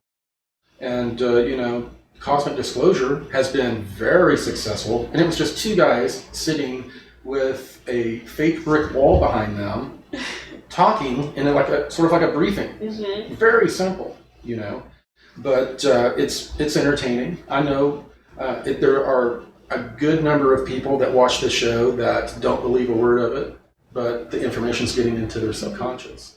I've had people come up to me at conferences and say, I don't believe a word you're saying, but it is the most interesting stuff I've ever seen, or whatever. And that doesn't hurt my feelings. It's just like, there's people been out there that have, poo-pooed me or got on the poo-poo Corey train that have said some things. And I don't have any animosity. I'll work with those people tomorrow. It hasn't affected me, But, these deep attacks that are rooted, that all go back really to Bill Ryan and Avalon, though that's an annoyance that I would like to see go away. But from what I hear, he's going to be cursing me in his dying breath. I'm told that he blames me also for his marriage ending, you know, which is very unfortunate. It was during the time that all of the unpleasantness was happening. When I first came out, Christine was telling me, he's trying to trigger you, he's trying to trigger you, he's manipulating you, he's trying to make you blow up and look bad in public. He's obsessed with you, you know. And then it was weeks later, you know, she contacts me and she's, you know, freaking out that she said she had to vacate the house because, you know, he threatened to kill her because he was so triggered over all this. So, and she wasn't really, I don't know what was going on, but she was trying to ground him and say, you know, Corey's not that bad or something like that. And that's when, you know, flipped out on her. And apparently it scared her so badly that the next time he went into town, she packed up and I guess took half the gold out of the safe, according to Bill, and left because, I mean, she was scared. So, you know, there was and, you know, for some reason, you know, I guess he was triggered because of me when that happened. That's just what I've been told by some people from Avalon that have contacted me quietly, is that, you know, he has a lot of animosity towards me about that as well. Well, it sounds like in the last couple of years, there have been a lot of things that have happened around you and to you and involving you that have been some good, some bad. And I'm hoping that this interview now can be some energetic closure for you for some of the things that have happened in the past, helping give new energy and light into the projects that you're actively working on now, so that we can get some space in between and get some positive creation out there and get some of those new energies flowing. Yeah, all of this is, you know, it's affected things. A lot of people, like I said, had a knee-jerk reaction to that Satanism baloney that they put out and withdrew, including some team members. Some of them withdrew just because of all the negativity around. So, and us dealing with the negativity, it's knocked off about a month of our creativity and productivity. You know, we're really behind on a lot of things. So this is going to be my last word on it. And then we're just moving on, and we're ignoring that small, noisy minority that are bringing up all of these lies. I think people are going to see them for what they are. Anyone that spent time with us at these conferences or retreats, they know that it is absolute bunk.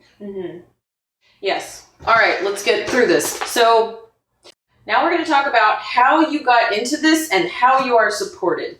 So the allegations are you are a pathological liar, you're a government plant, and you built your testimony off of other people's stories. So, let's see. May 29th interview with dark journalist and Bill Ryan, a minute and 29 in. Bill Ryan says that you're a pathological liar. There are others who claim to have gone to high school with you that say you're a pathological liar in high school, and I wanted to give you an opportunity to respond to this claim. That's this same person that claims to have gone to high school with me that Bill keeps bringing up. Did not go to my high school. They first approached me saying, I went to high school with you. And they had the wrong state, or the wrong city, the wrong state, the wrong school. Nothing was right. And I've challenged that person, show me a yearbook with your photo in it and your name in it and my face being in the same yearbook, and we'll talk. And they digress every time. None of their information matches. And they're spreading around that I was a bully and all this, but I was a head shorter than everyone. I was kicked out of junior highs and high schools, and it was for fighting.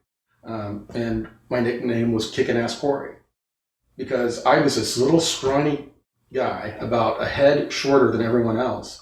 And the bullies would come and try to mess with me, and I grew up in such, obviously, a crazy environment and had training that I wouldn't do the back and forth bully stuff. If I saw I was about to get my butt kicked by a bully, I would strike first, and, you know, was usually justified. But this person, this lady, I think it's Nikki, I can't remember, that's claiming that they went to high school with me. It's a total fabrication. It's something that this person said that they had been in contact with a dark journalist and told them everything. And I was like, okay. You went to the person telling lies about me and gave them more lies. So what? Okay. Stupid. Okay, let's see. Well, this person also seems to pop up. There's this another lady that contacts me all the time saying that I'm her real son that was kidnapped from her when I was an infant. And she's convinced of it, and she has her family convinced of it, and I've received emails from them. So there's a whole lot of weird stuff like that happens. Oh, okay. So I wouldn't doubt if they contact Dark Journalist next, and he'll be, Corey's real mom goes on the record. Whistleblower of truth. Yeah. Corey's real mom. Truth in 2017. Is that what? Oh, I don't know. That's funny. Okay. Go for truth. Bill Ryan, in an interview on May 7th with Dark Journalist, says that one of the Project Avalon IT administrators, I don't know if I'm going to pronounce this name correct, if it's even a real name, Ili Pandya, after having firsthand experience of your claimed IT experience, said something does not add up. He is not an IT expert. Can you tell us why he might have said that, what he was referring to, and can you tell us about your interaction with him? I know you've already provided documentation online that has proved your certifications, but I'm more so interested in understanding about the interaction with this guy.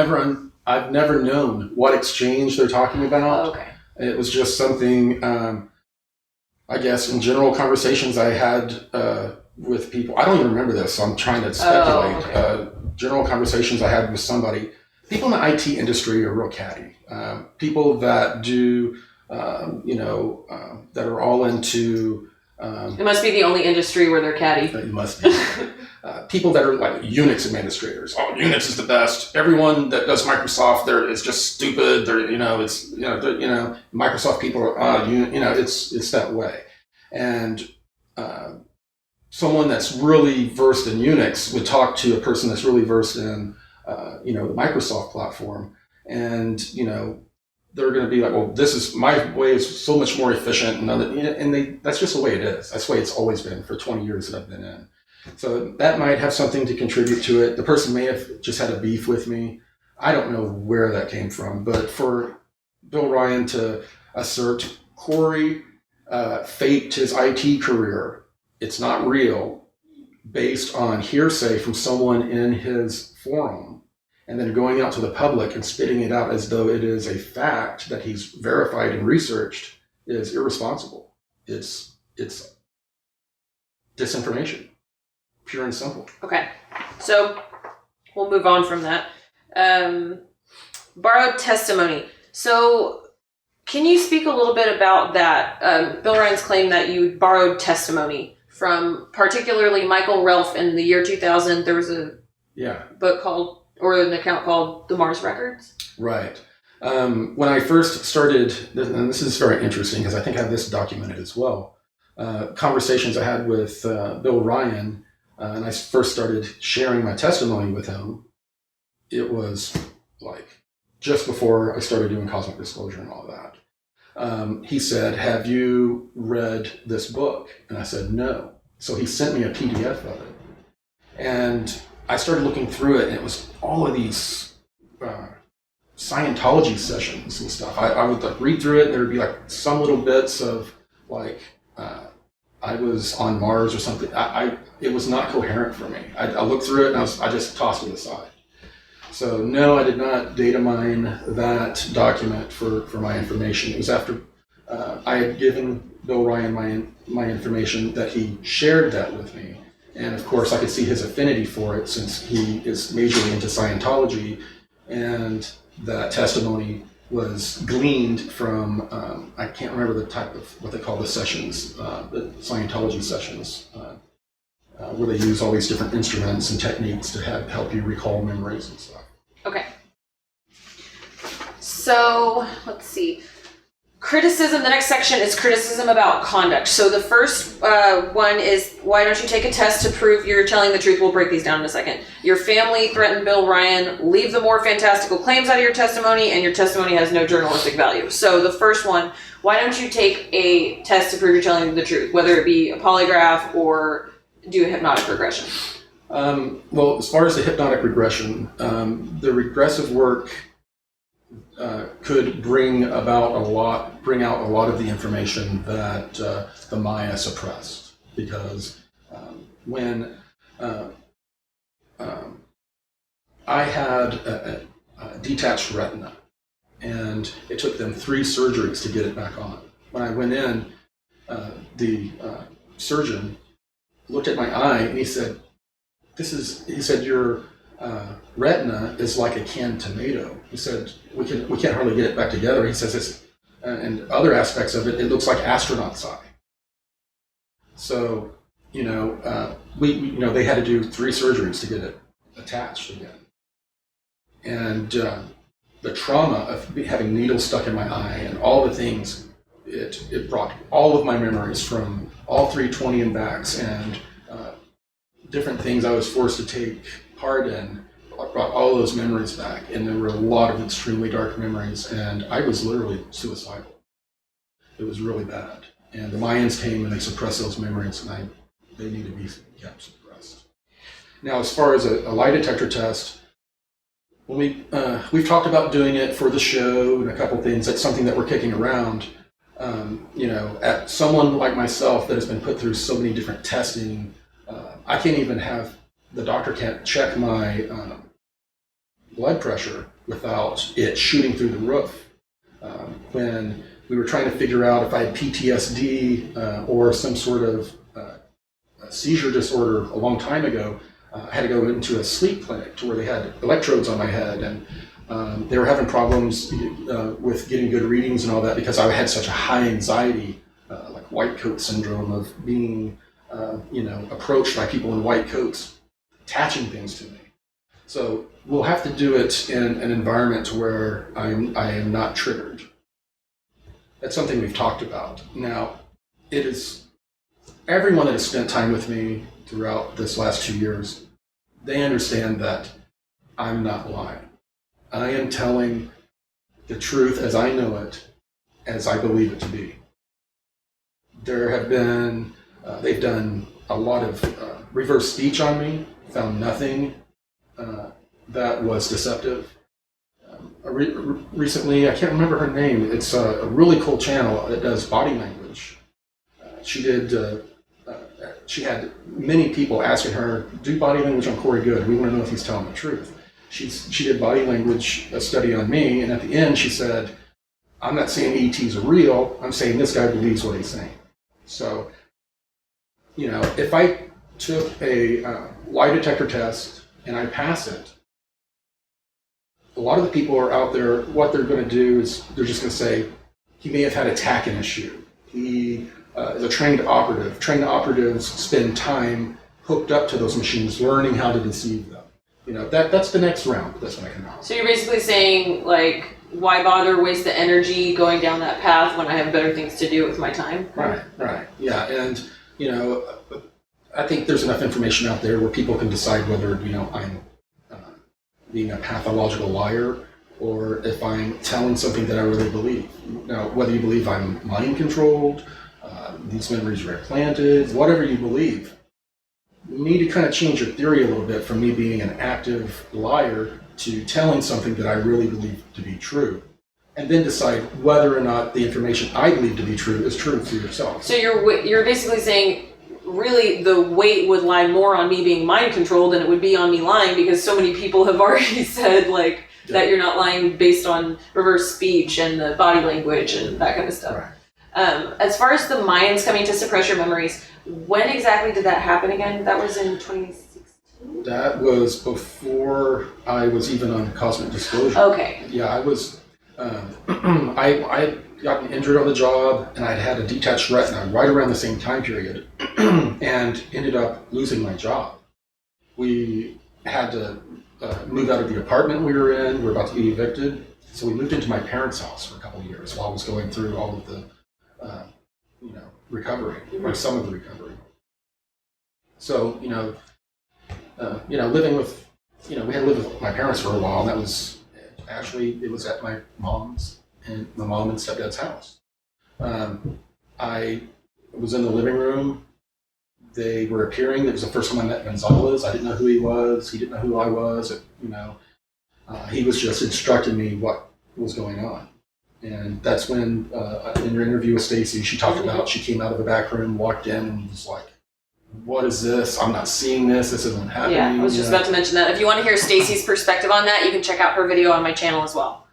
So, interesting. So that's when they came and they suppressed those painful memories that you had, and you're not ready. You don't want to walk down that again. That's why you went through the regression. No, it was it was a very dark time. A lot of people that have been in these programs, a lot of the reason they don't want to talk is because they don't want to self-incriminate themselves. They have been forced to do a lot of really dark things. Forced, they will either kill you or your family or, any number of things. So, yeah, there are things that I was forced to be involved with that I'm still trying to forgive myself for and trying to process. So, this is something that I have to handle carefully. In a natural way. Okay. Threats toward Bill Ryan. Apparently, on May 13th, 15 minutes into an interview with dark journalist and Bill Ryan, Stacy Goode was upset with Bill Ryan over a small grievance, which he never even discusses what that grievance was, and I couldn't find anything online discussing the grievance. The grievance, for the record, it was over the entity attachment and using Jesus' name thing. That's where the disagreement happened. And then the disagreement happened because of his Scientology beliefs against my Christian beliefs. Stacy has the same Christian beliefs. He started coming out real hard on me in the forum about the Christian beliefs and about how, this is the way entity attachments work and all that. We disagreed. Stacy mentioned that or talked about it was his Scientology belief system. Even though he practices something called freeform Scientology, he insists, I am not a Scientologist. I am not a Scientologist. But that's like, you were Catholic, I was Protestant, but we're both Christian, right? It's splitting hairs and semantics. So that's where the big, that big battle happened, and that's what he's referring to. Wasn't there also an interview that you had done where you had talked about that and he wanted to take that information out of the interview? Yes. So there were two things. He wanted to take that information out of the interview that you were potentially going to go public with, not with your name on it. The second interview I did with Christine Anderson. Okay. That's when I talked about using the name of Jesus to get rid of the entity attachments. Okay. And he went through the roof on that. He was not going to put that on his channel. Was that the first time that you guys disagreed on something? Was that kind of the... Yes. That's when everything went south. And if you look at his history, we can put a list up of all of these people, Atticus and all these people through Project Avalon, where he's come out and said, this person's a real deal. This is really good information. And then he has some sort of just minor personality kind of conflict with, and then he comes out against him with both barrels. And it's, if we look back at the records of what Carrie Cassidy said about why they broke up, there were two of their whistleblowers that he started coming out against and was calling frauds when she says they weren't. But he got triggered somehow against them, so anyone that he disagrees with or is triggered against, he has to destroy. Okay. So... no journalistic value. So he says in the same interview, 1 hour in, this work he's getting into with Goode doesn't have any academic or journalistic value and really looks more like a circus with the comic books and everything else. So what's your response to the claim that your work has no journalistic value? Well, we were talking about this earlier. What is journalism? Well, it's basically bringing news out. So reporting on news. Right. So a person coming forward, giving a lot of information about a secret space program, hidden technologies, the need for us to grow spiritually, which every ET experience that people have reported, what are the two things they say? Release suppressed technologies and then grow spiritually or become more, spiritual. Those are the two things that all the aliens that have contacted us are asking us to do. That's what we're trying to do. And as far as the comic books, we already mentioned. Right. We've kind of beat that horse. That's just ridiculous. So let's talk a little bit about the Linda Moulton Howe situation. Right. So after claiming that, so you came out during Contact in the Desert, you said that she was a name on the project, and then she... Right. Well, what had happened is the night before, up until 1, we were doing the slides, and we were talking about how Linda Moulton Howe, we were discussing with her writing the foreword, and she was very excited about partaking in it. And somehow it ended up on the slide, Linda Moulton Howe, and Dr. Sala's name was left off. And it was kind of embarrassing that slide popped up. But in the announcement, and when the video comes out on the internet, people will see, I'm talking about people involved, not being authors. And I say, I see Linda Moulton Howe on the slide, and I'm surprised, and I said, oh, and Linda Moulton Howe might be involved. Okay. That's what I said.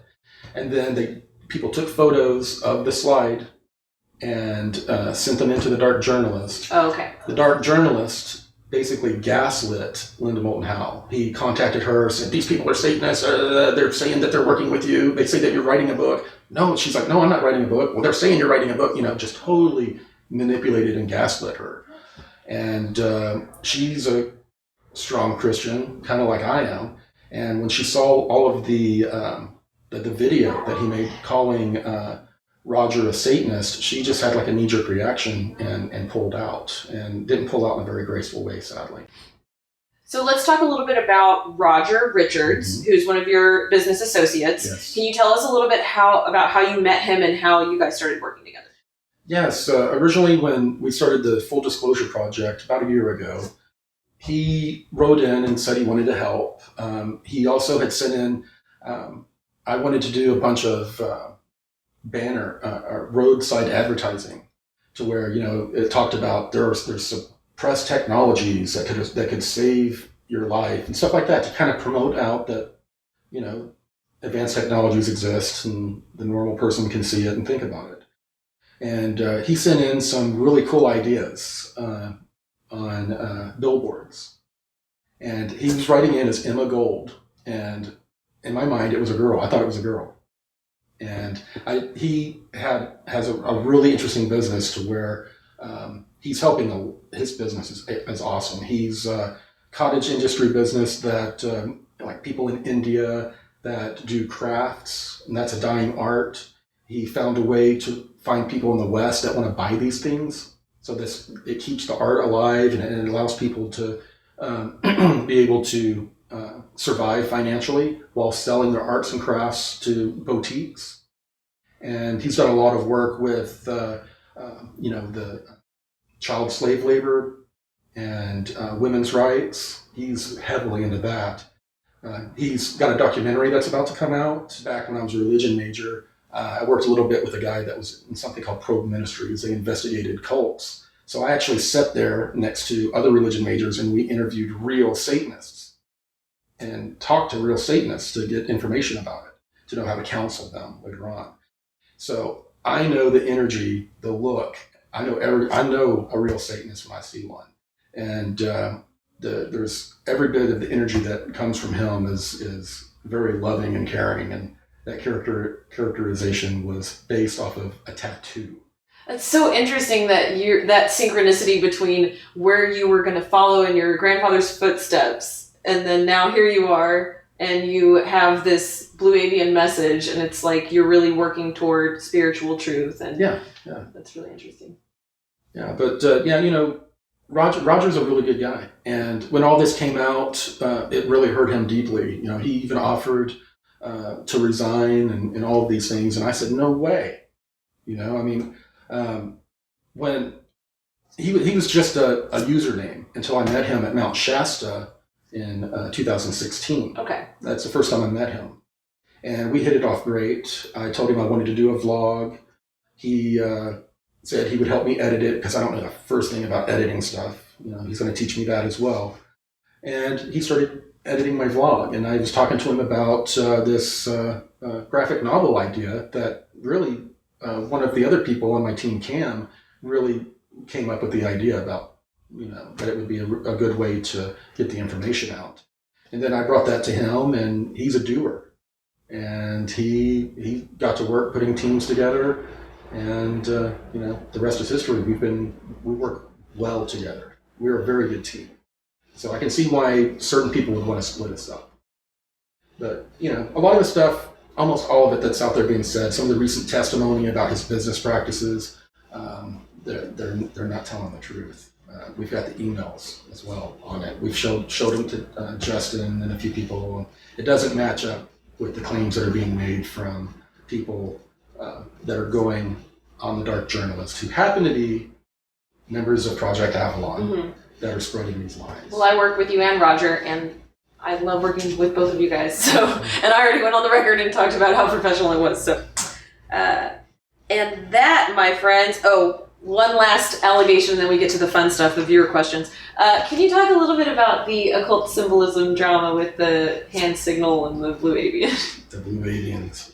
Boy, they did an interesting job of putting Baphomet next to the blue avian and trying to say that it was a Luciferian or satanic image. And if they had spent, once again, done any journalistic research, if they would have gone online and not just said, I want this to be Satanist, boom, boom, boom, look up Baphomet, put the blue avian next to it. Well, if they would have done what we're going to do right now, go online, look up hand signs and art and all of this, they're going to see the same hand sign used over and over and over in art of Jesus. The blue avian message of being service to others is very much like do unto others as you would have done unto yourself. This is a very Christian-like message. So in a marketing way, they were trying to tie it to Satanism to give people that are love and light type people, to make them have that visceral reaction, and it worked. You know, they have a lot of experience in marketing, so they knew how to put that together in a way that would manipulate minds. Who created that drawing? The blue alien? Yeah. Blue avian? Yes. That was Android Jones. And he did that in 2015 at Gaia when we were all sitting in a boardroom. They had the animation of it actually being drawn that we can show as well. Whose decision was it to put the hand signal in the drawing? Well, it was, as I was describing to him, how they would hold their hand up and do these different hand signals and do their lips like this as they were connecting to us. That when I held my hand up, I was doing that. And so he incorporated it into the drawing. So you've actually seen the blue avians hold up their hand like that? Yes. Did you ask them, or do you know why they would particularly make that hand signal? It's not just, that is one of the hand signals. It is an interesting way they will communicate. They'll sit there, and it's as if they're trying to talk because their mouth is doing kind of like that. But they're with one hand, they'll be doing like motions and hand signals. Maybe they're half Italian, I don't know.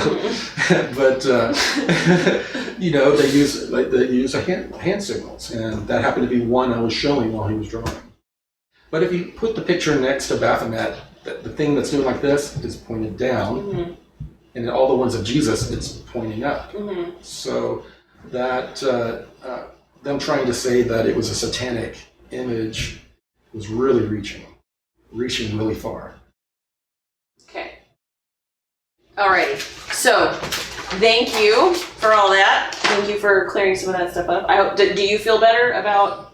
Is there anything else that you feel like you haven't touched on that you wanted to discuss as far as allegations? No, you know, I think everyone out there, you know, I guess people are tired of hearing use your own discernment. You know, that's what I've been saying from the beginning. But if energetically you are drawn to the information that Bill Ryan and the dark journalists are putting out, then more power to you. If you are drawn to the more spiritual ascension type information and trying to make reality a better place, then more power to you. Now, like I said, there's something about these energetic changes that are pulling us and making us reveal our true natures. So I think many people can take this an opportunity to look at how they responded to this disinfo campaign, this smear campaign. You know, use it as a mirror. What triggered you to make you fall for it or jump on board with it? And, you know, until we all start to work on those little things about ourselves, we're not going to move on spiritually or intellectually. You're always going to be stuck. So, you know, I've kind of been forced to deal with a lot of things. You know, I told you, you know, there was Like Kari said, there were two major things I had to deal with were some issues with my marriage and with my father. And in recent times, catalysts forced me to deal with long issues that needed to be dealt with in my marriage. And I hadn't spoken with my dad in 6 years. And a situation popped up to where I was able to have a meeting with him, and we were able to come together and in a very loving way forgive each other and move on, which was very healing for me. This just happened right after Father's Day this year.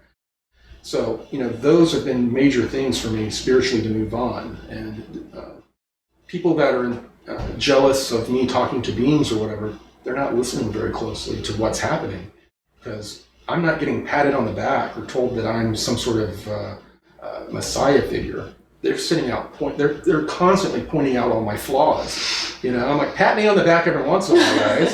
The last big one was that as an INFJ, and the trauma I had as a child, only being very intuitive, I could read people, and I developed. I couldn't control my environment unless I manipulated it. And at a young age, I started becoming manipulative. And they pointed out to me that my manipulations had caused damage to other people's free will quite a bit. And showed me examples of it. And it just made me sick. And it was something that I've been dealing with that for about 6 months now. Trying to fully understand that and make sure it's no longer personality distortion of mine. So we've all got to do that work. Or if we focus on other people, on information that goes against our truth, and just do battle with that information, then we're not going to evolve. So yes, thank you to everybody for your support and sending in your questions. And I poured through over 200 of them. Actually, I poured through all of them, but there were over 200 of them. And I pulled out just a few of them. Obviously we can't ask you all of them, but if you ever have an extra 5 hours of time, we can jump on a call. Yeah. I mean, we could even do something where we do viewer questions here and there if you're interested in something like that, because there are lots of questions, lots of really good ones. Yes. And when some of the cosmic disclosures that have been the Q&A episodes, viewer Q&A, have been the most popular. And it seems like one of the most popular things is I usually give a talk, and then afterwards I do a Q&A. So yeah, there seems to be a lot of questions. Yes, there's a lot of information that you cover, and I think it's interesting too to get these questions, because for me, I've watched the majority of Cosmic Disclosure, not in the last 6 months just because of everything that's going on, but to see where people are at within your testimony based on the questions that they're asking. It's cool. So let's see. Do you have knowledge of interference attacks, in parentheses, specifically being orchestrated, triggered via individuals, groups, in parentheses, channeling influence, monarch, Manchurian, non-human interference? And if you have, what methods do you recommend to help those who may be unaware of this happening in the community or within themselves? Yeah, it's a really big problem. It's something that since I guess this organized campaign to attack us occurred, we started receiving also very energetic attacks. People, I don't know if it's people with voodoo dolls and pens, hiding in their closet, jabbing, but we've had a lot of that type of stuff happen.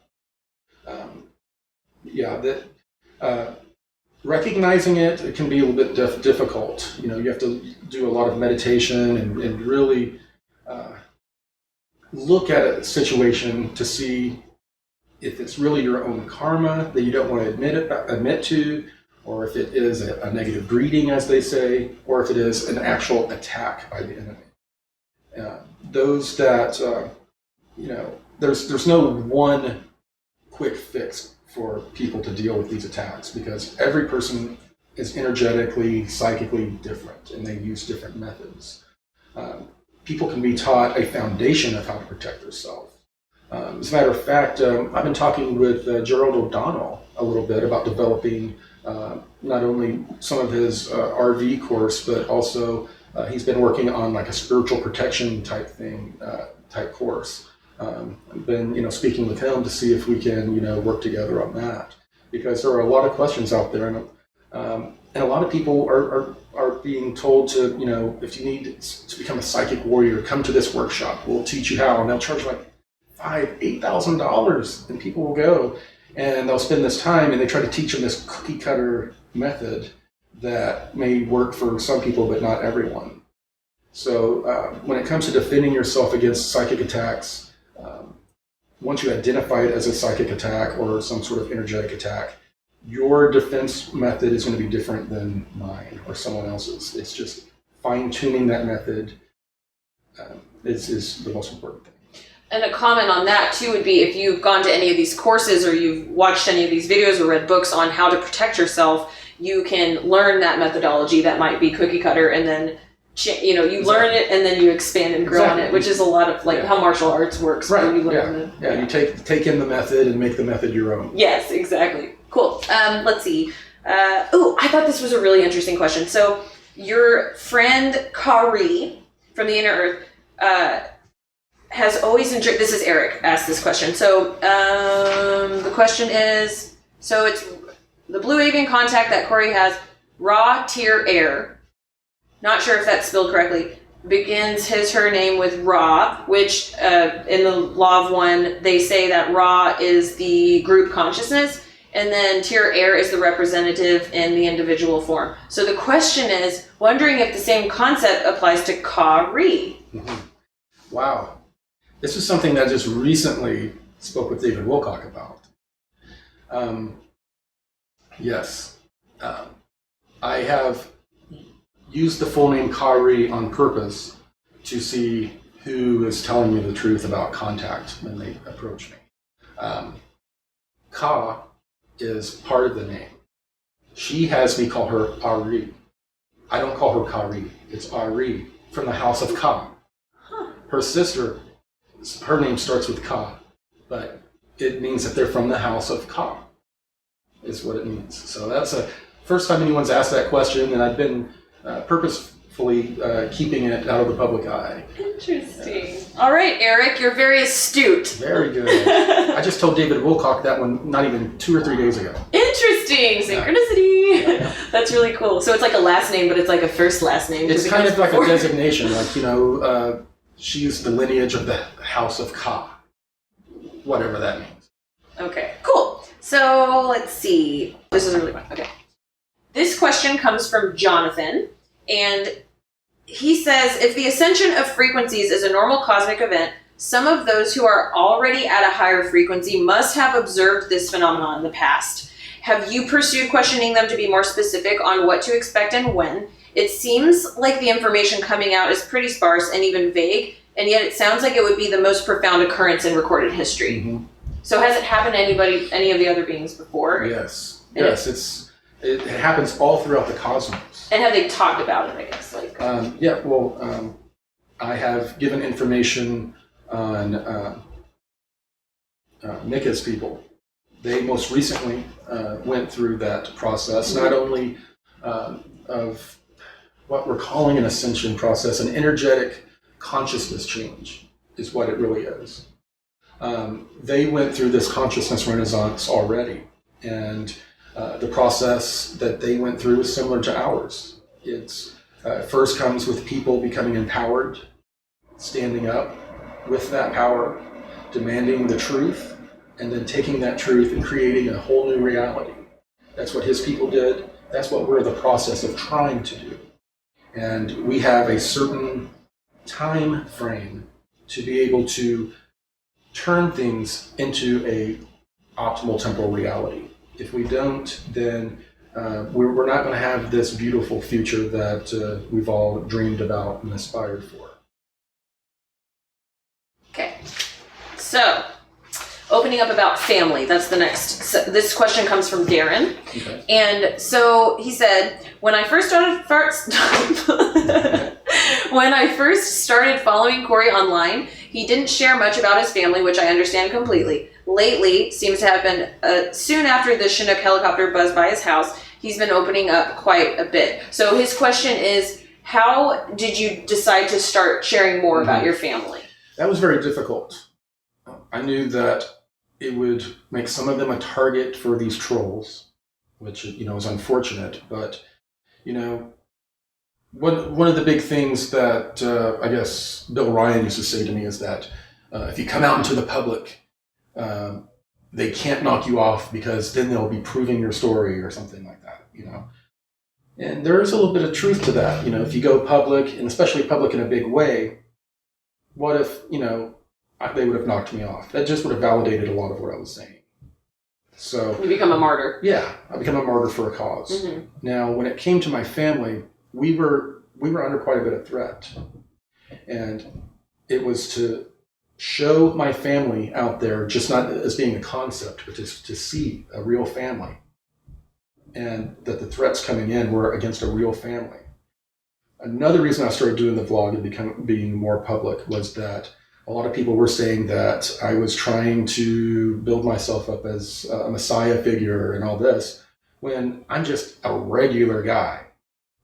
Anyone that spent time with me knows I'm just a regular guy. I don't walk around with airs like I'm spiritually above everyone, you know, and so I don't do that.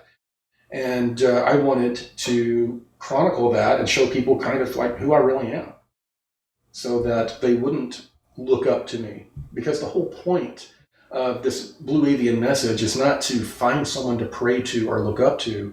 It is to look within. Take all of that energy that you're spending out here and use it within. And if you focus within and start fixing things in yourself, then, like I say, you're going to make the world a better place one person at a time.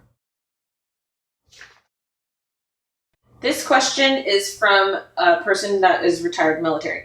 So I'm retired Air Force. I remember while in college, when I was in ROTC, I was very curious, maybe a little bit obsessed about UFOs, and I frequently thought to myself, I wanted to get involved in the process of discovery, more about them firsthand. I knew for certain the Air Force was keeping tons of information from the public, and I knew I wanted to get involved. My question is, if I was inadvertently part of something I no longer remembered, how could I find out? How can we find out if we've ever been blank slated? Would you recommend hypnosis? First of all, regression therapy can be a wonderful tool, but someone that just puts up a shingle and says, I'm a regression therapist, can do more damage. They can implant memories, not meaning to. They can front load you with information. Like say some information that becomes a part of your psyche in it. So you have to be very careful. People that have had, a good 5-10 years of experience doing it, I would check their references before considering. But regression therapy is a double-edged sword. It can be a beautiful thing, but it can also cause a lot of problems. Now, how do you know? If you have missing time during the time you served in the military, if you have dreams of occurrences that did not happen consciously in your service, your memories consciously of being in the service, then there's a good chance that you were being blank slated. In the Air Force especially, there are many, in civilian contractors, they are blank slated at the end of every day of work. They'll go home not remembering anything that they did at work, and they've accepted that that's a part of the job. So, but a lot of people that have been in the military have been involved in things that they don't remember. You have to have some sort of an inkling that it happened to you before you start going to like a regression therapist. But you usually will have some sort of an idea. If they're a part of something like what you were a part of, like the 20 and back, if they're going off planet and then they're coming back, and then so they're actually traveling back in time, they won't experience missing time, right? No, so are there any other ways that you could tell if you've been being blank slated? The having dreams, the memories coming back, first of all, in your dreams, you having like PTSD, but with no real explanation to connect to the PTSD. Those are some signs, but in the military, most of the people in the 20 and back programs were military. Very few were civilian assets, and I happen to be one of them. Okay, great answer. So this is a follow-up. How many people do you know how many people were part of the 20 and back, and like when it started, how long it lasted, and if it's still going on? I'm told that it's still being used within the military, but they are using a lot of cloning technology now, a lot more, to where they're using disposable human beings that they clone. They're starting to use that as a method now to have manpower, because there are so many things that can go wrong with putting a person back in their life. Afterwards, it can start having the memories come back. Weird behavior can occur. So, and it's harder to keep the secret. So there could be a gigantic cloning operation going on in Antarctica, and then they're just shipping them off world. Yep. Sounds like a really good sci-fi movie. It does, doesn't it? Let's make that one next. Let's see. Okay. So, what is your opinion of some of these other people, you don't have to use names, that have come out as saying that they were also part of the secret space program? Like, how has that affected you? I guess turning that question back on you. Yeah, I mean, I've discussed the fact that some of the intelligence people said that they were going to super soldier the secret space program topic. Basically, some people came out that were part of super soldier programs, which, they're mentally and physically enhanced to do certain, operations. These people were starting to come out and tell their story, and to dilute the information, they started manipulating people to believe that they were a part of it. And then all of a sudden, now you have like 800 people going to a convention saying, I'm a super soldier, when probably 1 to 3% of them were actually in the program. The rest are there as subterfuge.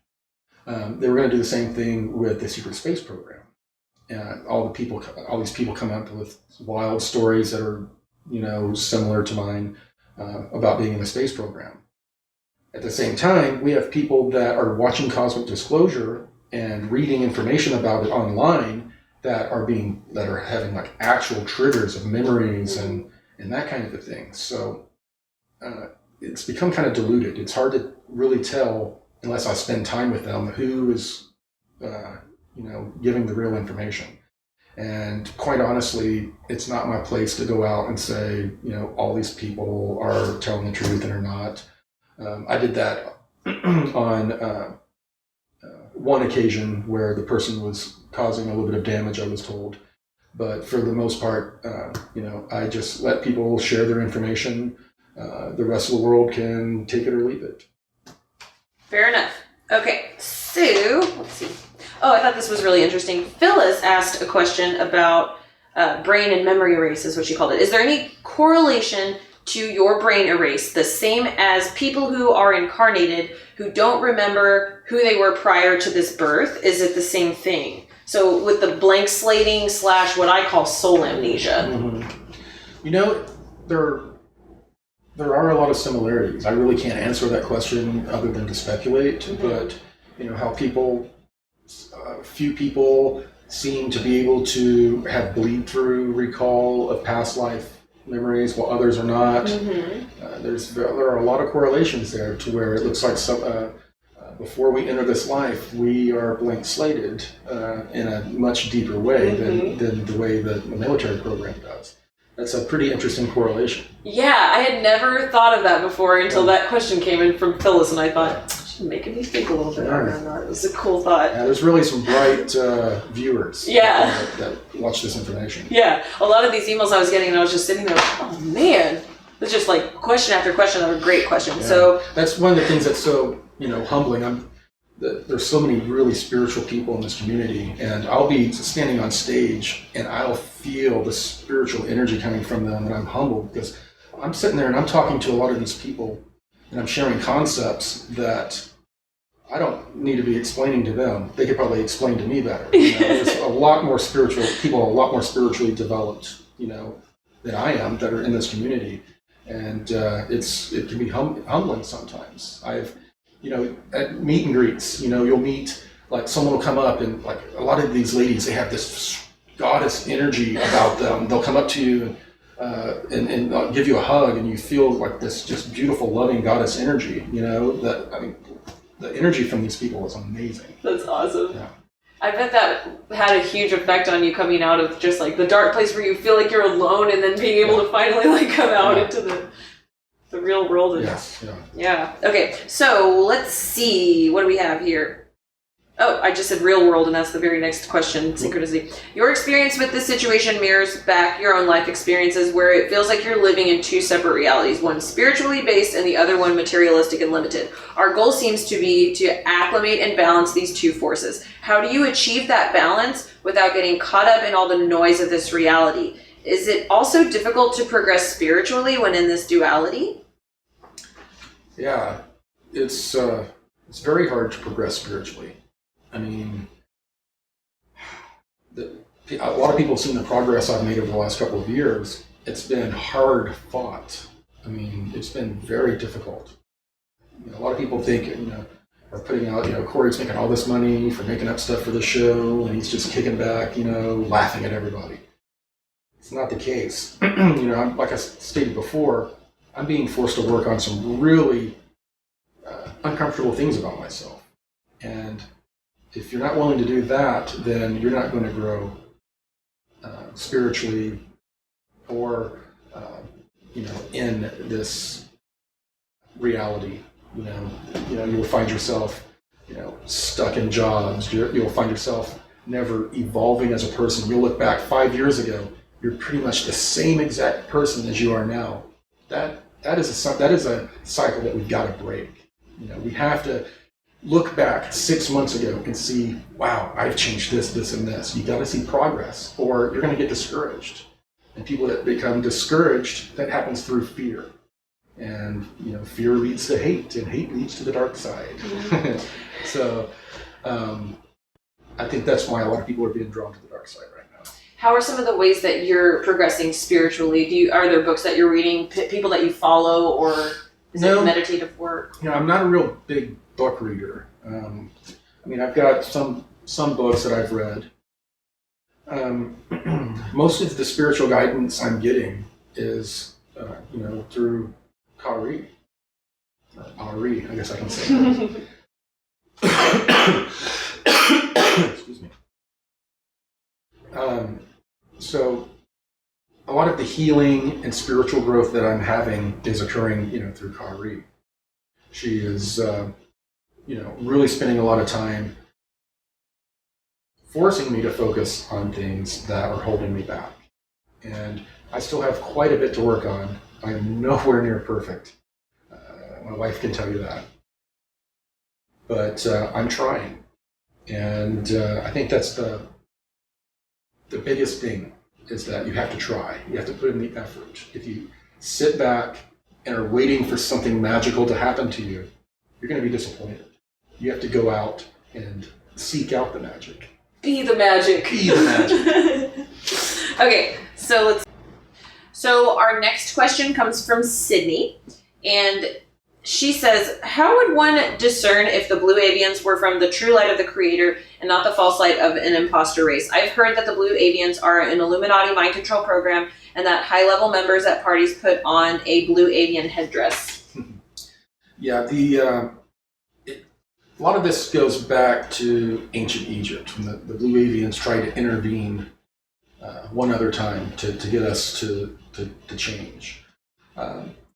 The information that they brought was used as a control system and adopted by the Illuminati. Now, I have not seen anything about a blue bird mask being worn at any type of Illuminati functions. That's, people are just kind of making stuff up and putting it out there. A lot of people are saying, the blue avians are actually the reptilians in disguise. Some of the military are trying to make all this fit in their little box, and they're like, well, we know the Nordics do a lot of manipulation of humanity. We think it's the Nordics that are creating the blue avians.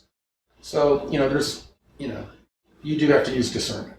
And the biggest discernment I think you can use is, what is the message? Is it a message of disempowerment? I hear a lot of people out there that are saying service to others is a psyop. It's a way to get us to give away our sovereignty and think of other people and not think about ourselves and our own growth. And That's funny because as soon as you started talking about that, I started getting. I might get some water really quick. Holy crap! That's really funny. Some energies probably don't want you talking about that. That's hilarious. Okay.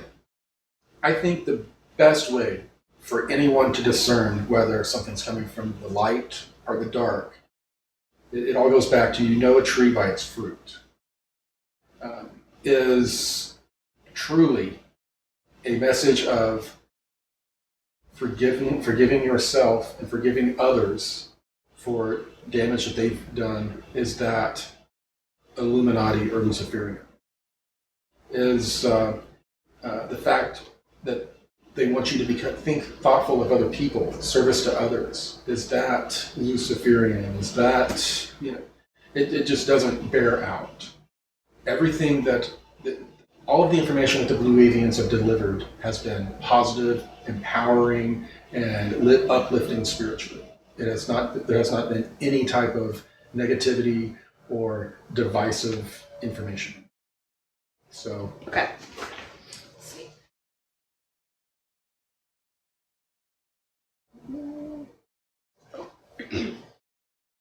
We have a question from Andreas from Germany. Do you ever get confused? How do you manage your memory? If you've experienced more than 120 and back, do you get confused about your timelines? Yes. Now, the 320 and backs occurred, the last one I believe was in 1997. Those two are mostly still suppressed because of the Mayans. Those seem to be the darkest things I was involved in. It was during the last two. Now, I'm meeting with Gonzalez quite often because I'm having memory issues, signs of temporal dementia that occur from being a part of these 20 and back programs and being around torsion drives and all the heavy fields involved with the technology. So, that is affecting my memory. Now, one of the things that's been occurring that's pretty crazy is that I've been having these weird episodes where I'm flashing back to one of these 20 and backs that I don't have full memory of. It's a weird thing. I will, all of a sudden, I will feel kind of confused and then bilocated, like I'm somewhere else. And then I'll look around, and the latest one was I was in a full biosuit walking around what looked like a very ancient facility. And I was walking with a team of people, also all in these biosuits.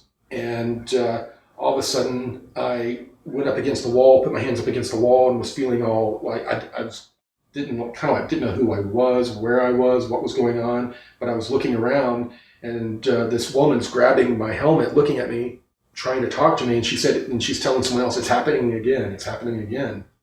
So it's like, it's not just your memory.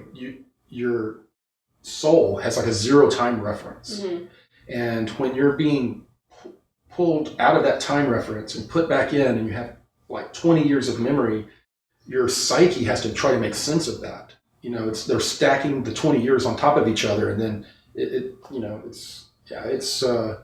can be, if I had full recall of the other two, I would probably be in the same state of being almost suicidal. So it's like your soul is existing in two places at once, and you can go between those two. Yeah, it's weird. It's almost like I would be sitting here now, and then all of a sudden bilocate to that other timeline, mm-hmm. and me in the other timeline is affected by me connecting to it, and it causes me to, like, in that timeline, to also be like, whoa, what's going on? It's like you're astral projecting from here to there. Something, yeah. And maybe you on that other timeline is feeling that interference. Yeah, there's something like that going on.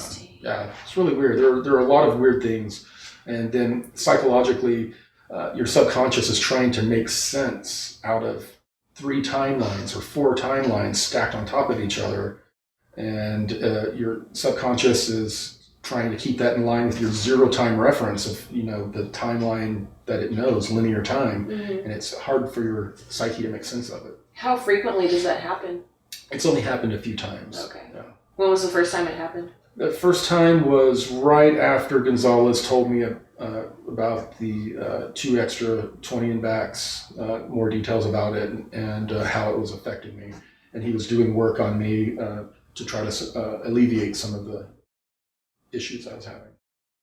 Interesting.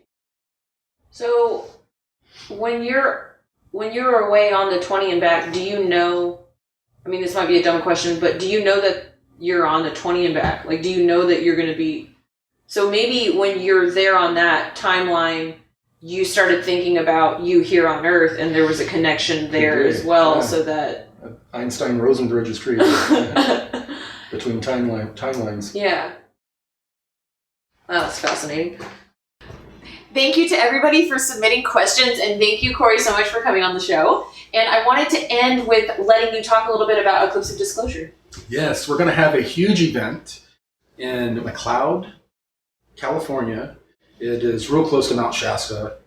It is going to be an awesome event of about 500 people, like-minded, positive people coming together to be with their tribe, as we call it. And we're going to have a lot of good speakers and workshops. We're going to have, Jay Widener is our keynote. We have Bentinho Massaro. Dr. Sala is going to be there. Laura Eisenhower. I think Clifford Mahudi is going to be there. Let's see, who am I missing? Not only that, but we have a lot of people that are going to be giving workshops on what, Eric Rains, I think, is doing. Rains, yeah, I'll be doing a workshop. Yes, doing a workshop. I know that Jordan will be doing one. Jordan Sather. Yes. And Justin Deschamps. Justin Deschamps. I think he's actually speaking. I don't know who. I think he's a speaker, yes. Okay. Yes. Let's see. We have Vivian Davis is going to be doing a presentation on the post-disclosure project that has to do with the psychology initiative of developing a post-disclosure plan to help people cope. I think that they're going to be doing some pretty interesting workshops on different things, such as the Law of One. So it's going to be very cool. It's going to be very fun. In 2016, in Mount Shasta, it was just Dr. Sala, Laura Eisenhower, and myself speaking, and we had over 300 people. It was packed. Everybody loved it. It was a place where so many beautiful things were born. So many people came together on this mission. We're looking really forward to it. Who's throwing the event, and how did you guys, isn't it Full Disclosure Project? Yes, the Full Disclosure Project. Roger's doing a lot of the work, but we have, like Adrian.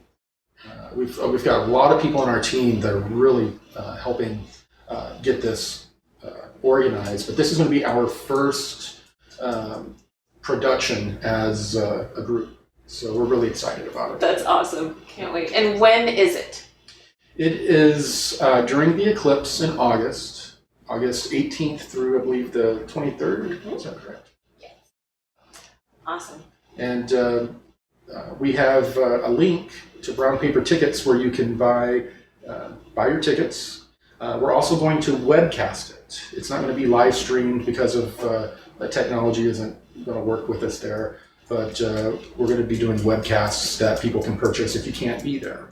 But we really want to see you there. I want to meet you. This is going to be an event where it's going to be, there's going to be a lot of interaction between the speakers and the people attending. We really want to see you there.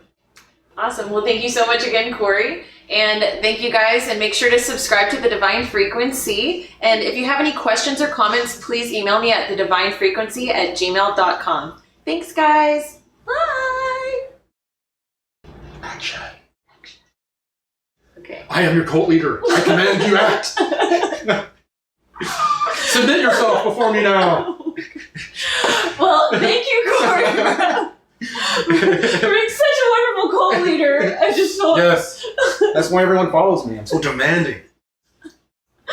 So, thank you. Here's some Kool-Aid. Oh, sweet. Drink the whole thing. They taste a little Drink bit like until almonds. you get dizzy, and then It's almond flavored, so don't let that throw you off. almond flavored Kool-Aid. It's a new kind. It's organic. Yeah. Oh my goodness. Okay. Alrighty.